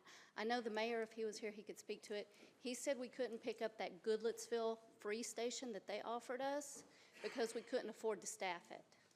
So I just want to know, are we staffing a new one, or are we just rebuilding Westmoreland with it? We already have a staff, and if we could clear that up before we jump into another multi-million-dollar appropriation. Commissioner, was that discussed at your meeting? Not at this level of detail. No. And it was not. I don't think they were prepared to do that, but the answer is no, it was not. All right, Commissioner Jones? Thank you, Mr. Chairman. These discussions that we're talking about tonight are still in committee. We haven't even made the decision to commit to any of this in committee yet. And we're talking about taking money out of appropriation for places. That's what this all came about, was the timeline. This isn't about White House Fire Station or EMS station. It's not about Westmoreland. It's about the time frame with which we can get these things done. If we get them done, we may run out of time and not be able to use the grants. It's about saving the grant money. It is not about this project or that project. By doing a selfish action to look out for one project, we could be shooting ourselves in the foot and lose ARPA money. By saving this money in a creative way, we could do more projects with it. The mayor himself said that this was in its infancy, the project at White House, and it wasn't even ready to be done yet. The city manager at White House was saying he had great concerns with the way that the inner workings with their department versus our department versus Robertson County was, and they said they had to do a lot of talking and negotiating and working all that out. The fact that we don't have land purchased yet, we're in the early phases. We do not need to be committing money on this floor of this commission. That needs to happen in committee meeting. And we need to vote on the motion that was presented, which... I'm going to remove the motion after some discussions with our finance director. Right, I'm just going to remove that. I'm going to remove the motion just after some concerns. I just want to protect the ARPA money so we can do more projects with it. This all originated, I think, probably with Commissioner Boyd, and I have a lot of respect for her wisdom, and I think that our financial director also is recommending this, and I have ultimate respect for him. This is an attempt, folks. It's not cutting out anything. It's an attempt to protect the money so that we can do projects. It's just moving it from one area to another so that the federal government will not withdraw the money. Now, I think we need to cease talking about it and just vote on the issues so that we can protect the money, or we'll not have any projects. Zero. None. Okay. This is the original motion, Mr. Chairman, just point of clarification. The original motion now, my amendment. And you had a second on that, who was it? Mr. Klein. Commissioner Klein. I hope no one else has a...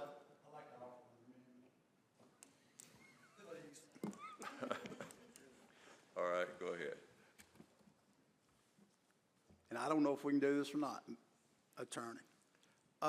The money that is, the ARPA money that's designated, that you're designated to go back in general fund, can we not earmark that money, the intent to use in the future for the EMS at White House and Westmoreland? That's what I was trying to... It can't be said intent to future. The whole intent when you pull it out for this ARPA stuff is to tag it, and if you put it back in general, you have to untag it. To restrict funds, the ARPA funds are already restricted. I would. Usually doing it, commit or restrict the funds. These ARPA funds are already restricted for purposes, so it's really going to be a moot point. And as I was talking to Commissioner Schoaf, the other thing you've got to worry about is, and that's why I was mentioning about the $2 million, your private act says that these items will go to budget for consideration. So if you're talking about adding $2 million on the floor, you're potentially going to violate your private act. Commissioner Well, are we not intending to, at a later point in time, to use that money for that Westmoreland and White House? My understanding, the intent of the resolution is, if you're asking me, the intent of the intent of the resolution is just to reallocate the money to a different account. The money's still going to be there, and you all can choose to put more money towards it in the future. And it's funds that are going to be there, but everything's prioritized. If it doesn't get spent a certain way at a certain time, then the money's gone. I just want to make sure that money is intended to be used at a later date for that specific purpose. That's all I'm trying to do. It has that ability if the commission chooses to do that. But if it's put in a general fund, how do we know that without it being an intent?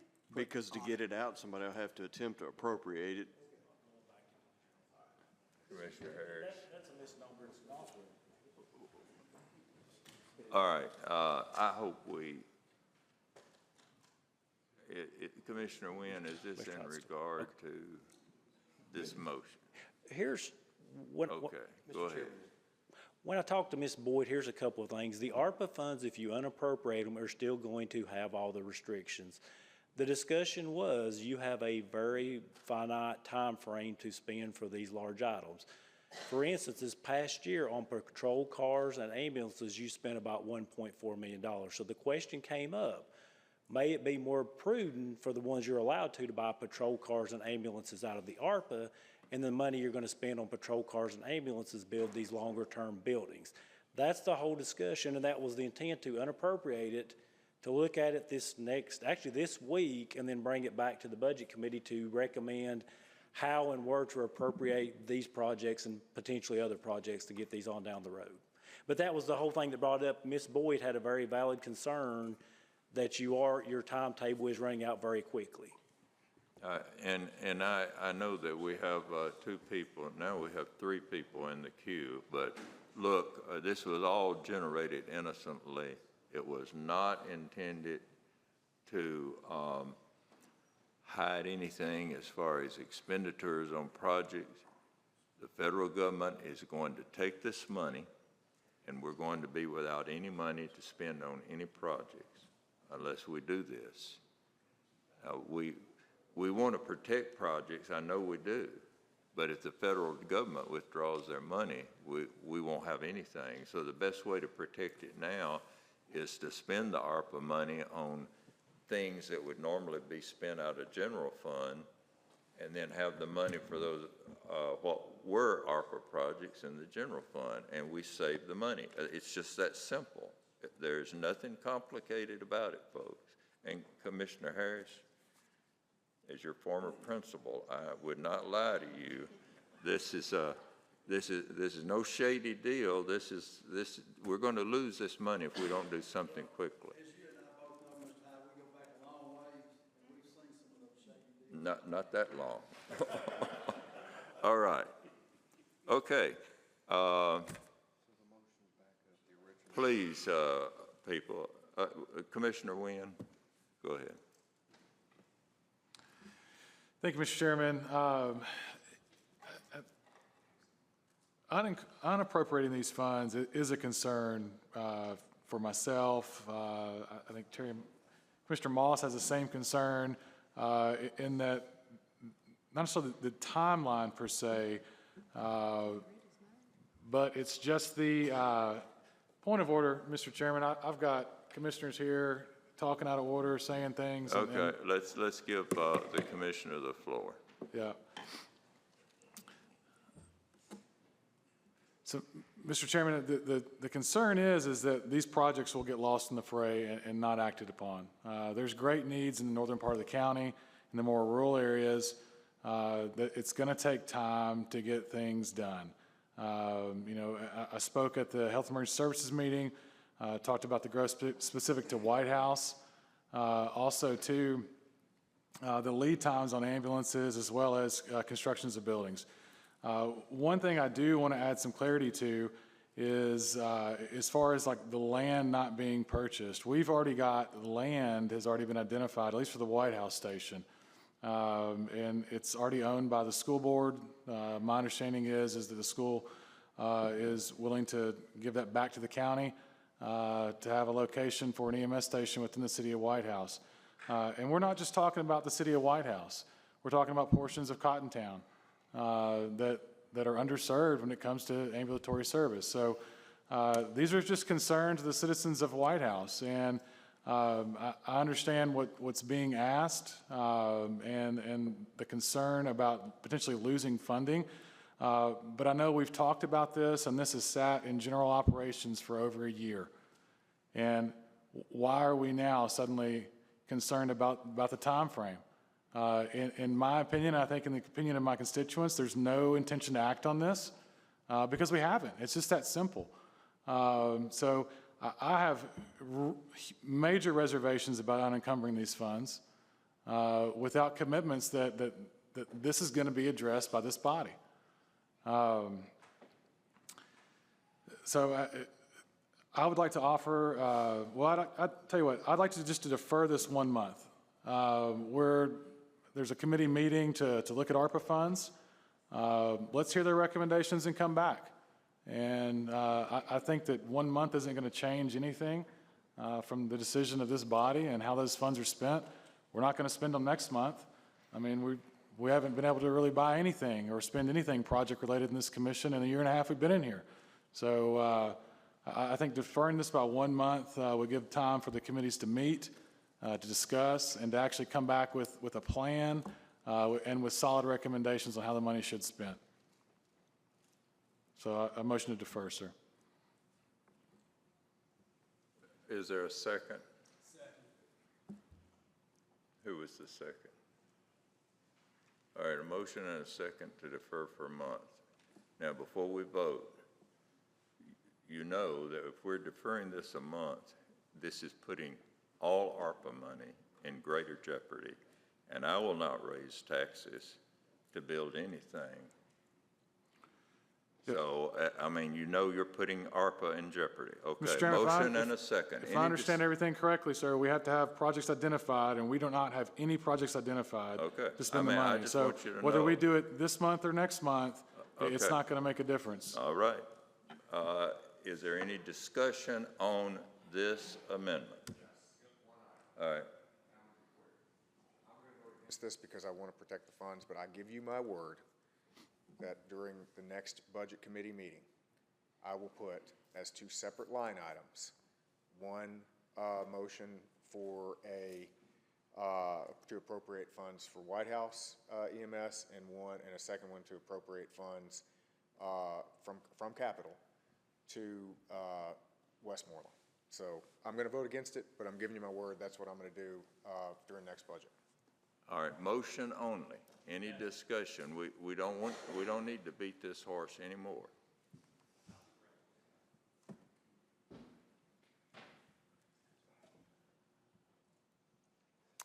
I was with Commissioner Wynn on this, but I've worked with Commissioner Schoaf on the Budget Committee this is our 2nd term, and I've grown to respect him. I trust in him. A lot of times I'll go to him, and I've even told constituents of his and mine, if, like with the sheriff's step increase, will this trigger a tax increase? He's always been upfront with me. He's always been honest with me. So with that, I will be withdrawing my second, because he is a man of his word. He's kept his word to me on things that I've had concerns with in the commission. So that is my reasoning for withdrawing my second. We have a motion. Is there a second? An amendment. Is there a second? Hearing no second, that fails. And we're back to the main motion of switching these funds in order to save ARPA. Commissioner Brown? Call the question.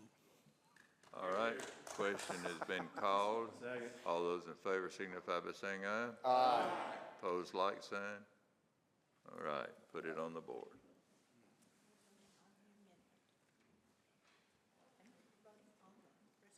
Resolution. Each commissioner record your vote.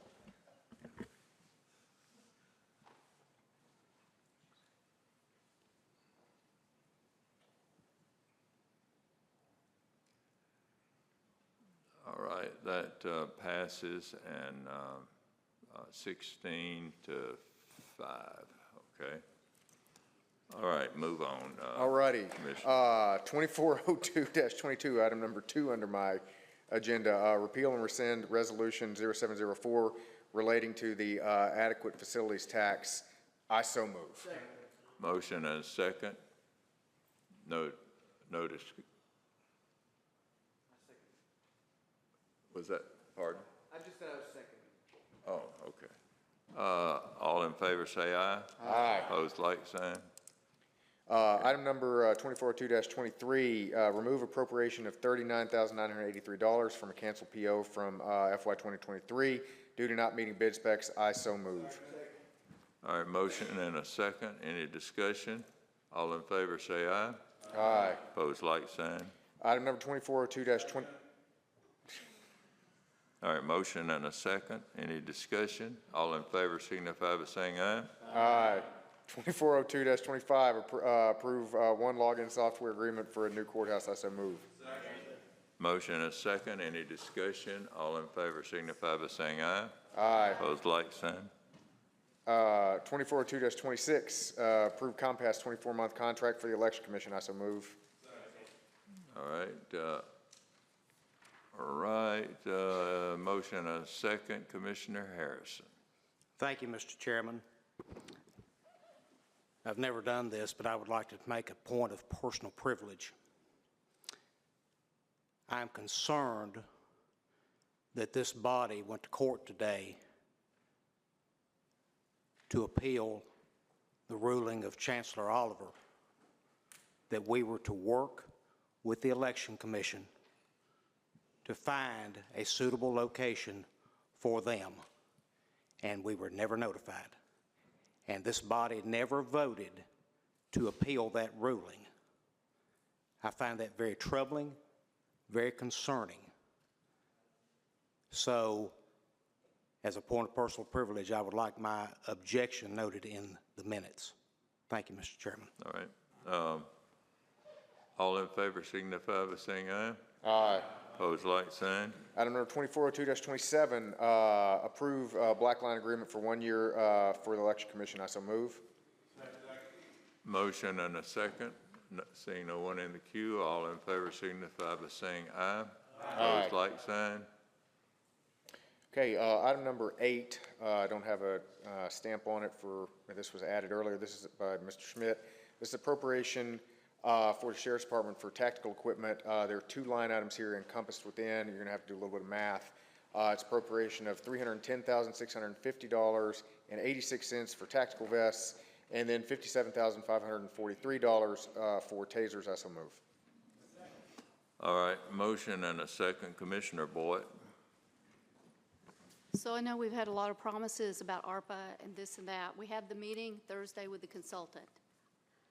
I've said it before. I was the first one that told Deputy Craddock that this would be a perfect use for our ARPA money. This is my #1 thing to put up there with our police cars and our ambulances, is these vests and equipment that we would buy anyways. I don't see that we need to step ahead of the process by doing them tonight. We just lead it in with these items on Thursday. The meeting is Thursday with the consultants. They're extremely expensive. I'd invite everybody to come that has questions, any items you want to talk about, but it's Thursday. And I would ask you to defer this item. We'll put it on the top of the list, see that they clear it, and we're good to go. All right, motion to defer and a second by Commissioner Jones. Is that defer or refer? Defer? You want discussion? That's what I thought I heard. I was getting a clarification.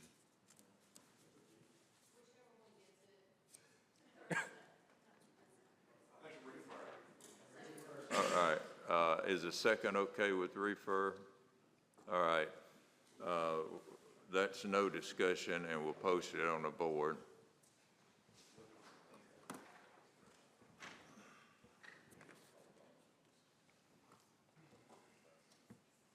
Each commissioner records your vote.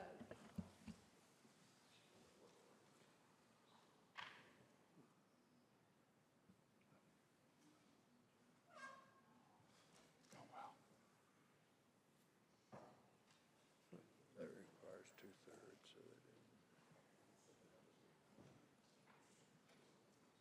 All right, that fails for lack of 2/3. Well, actually, a majority. But again, this is one of those things where I think our committee system is moving to do this. I have heard talk for spending this money in this direction, but it's a matter of what you want to do. Do you still want to proceed with your motion, Commissioner? You talking to me, Mr. Commissioner Chairman? Schmidt. I have some reasons for it, yeah. Okay. Okay. All right. Any other discussion, Commissioner Mansfield? I think Commissioner Jones is first. No, Commissioner Mansfield.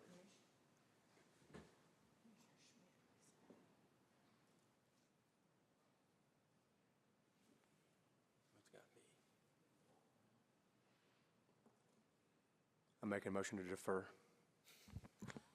All right, motion to defer. A motion and a second. All right, any discussion on deferral? Commissioner Jones, you're in the queue. That was for the same. All right, seeing no one in the queue, we'll put it on the board to defer it.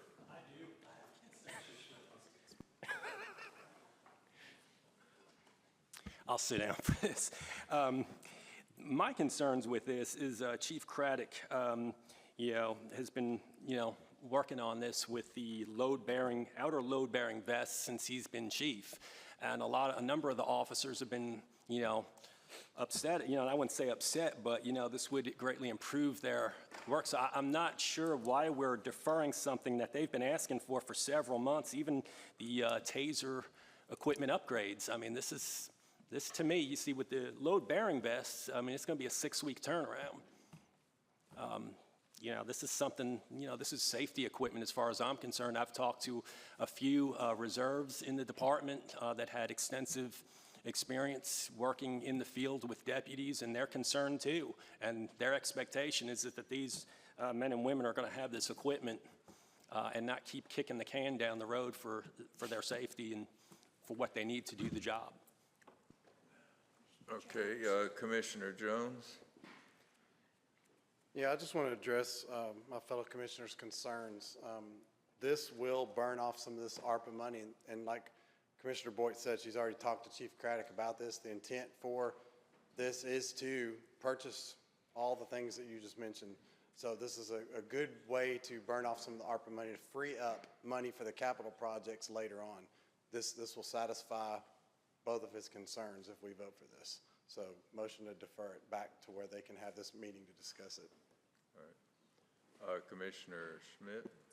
I did forget to mention Chief Craddock said at the meeting he did not understand the need for delay. If we could delay it to the next month, we could basically approve, and I'm not using his exact words, but it was somewhere along those lines that, if we can delay it, why don't we just, basically pass it? This is equipment they need. This is law enforcement for safety of the citizens that they need, and I just can't see why we would kick that down the road. Commissioner Rogers? Call a question if there's anybody else behind. All right, question's been called. All in favor, say aye. Aye. Opposed, like sign. All right, put it on the board. This is to defer. Mm-hmm. Each commissioner records your vote. Yeah, defer both of them.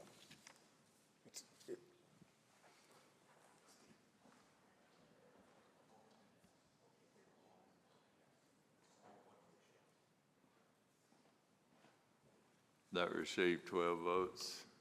That is not a majority. All right. We're back to the main motion. Any discussion? Commissioner Wright? Whenever we get to the final vote on this item, I will be abstaining from it. Some of you do not realize the men and women, they carry around a lot of weight right around their waist. Most of the long-term disability in law enforcement is lower back problems. Your load-bearing vest takes that load off of your lower back and puts it on your shoulders where it should be. There is a huge cost, I say huge, compared to some things, it's not that big, but it is fairly expensive to outfit every one of us with those load-bearing vests. But something to consider, the holsters, the taser holsters, the handcuffs, all of that stuff is a one-time expenditure. The vest itself, about every 5 years, has to be replaced. And you can look those up. That's a cost of about $35 to $40 each. The rest of that stuff can be reused. If someone quits, retires, that stuff can be reused. It's not going to have to be purchased every year or every even 5 years. So if that helps anyone, hopefully it will. but I will be abstaining from this because it will go and directly affect me and my lower back. Commissioner Rogers? Mr. Chairman, I guess I got a question for finance, but if we decide to appropriate this money tonight, can there not be journal entries made once we decide what we do with ARPA funds, so it covers the money the same way? I'll ask the, So if we spend money tonight, I'm assuming if we approve this tonight, it'll come out of general funds for the sheriff's office. And then,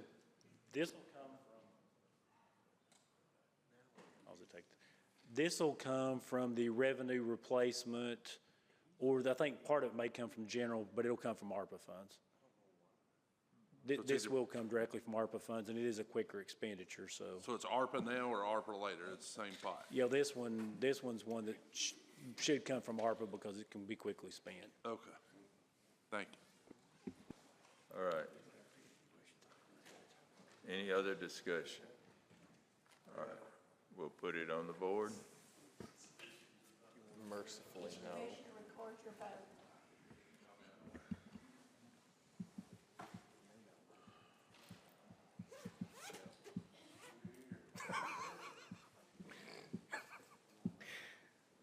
Okay, that does pass. Mr. Chairman, mercifully, the last item on my list, appropriating a whopping $1,247.32 for tax abatement for Mr. Josh Davis. I so move. Well, let's give them 2,400 and go home.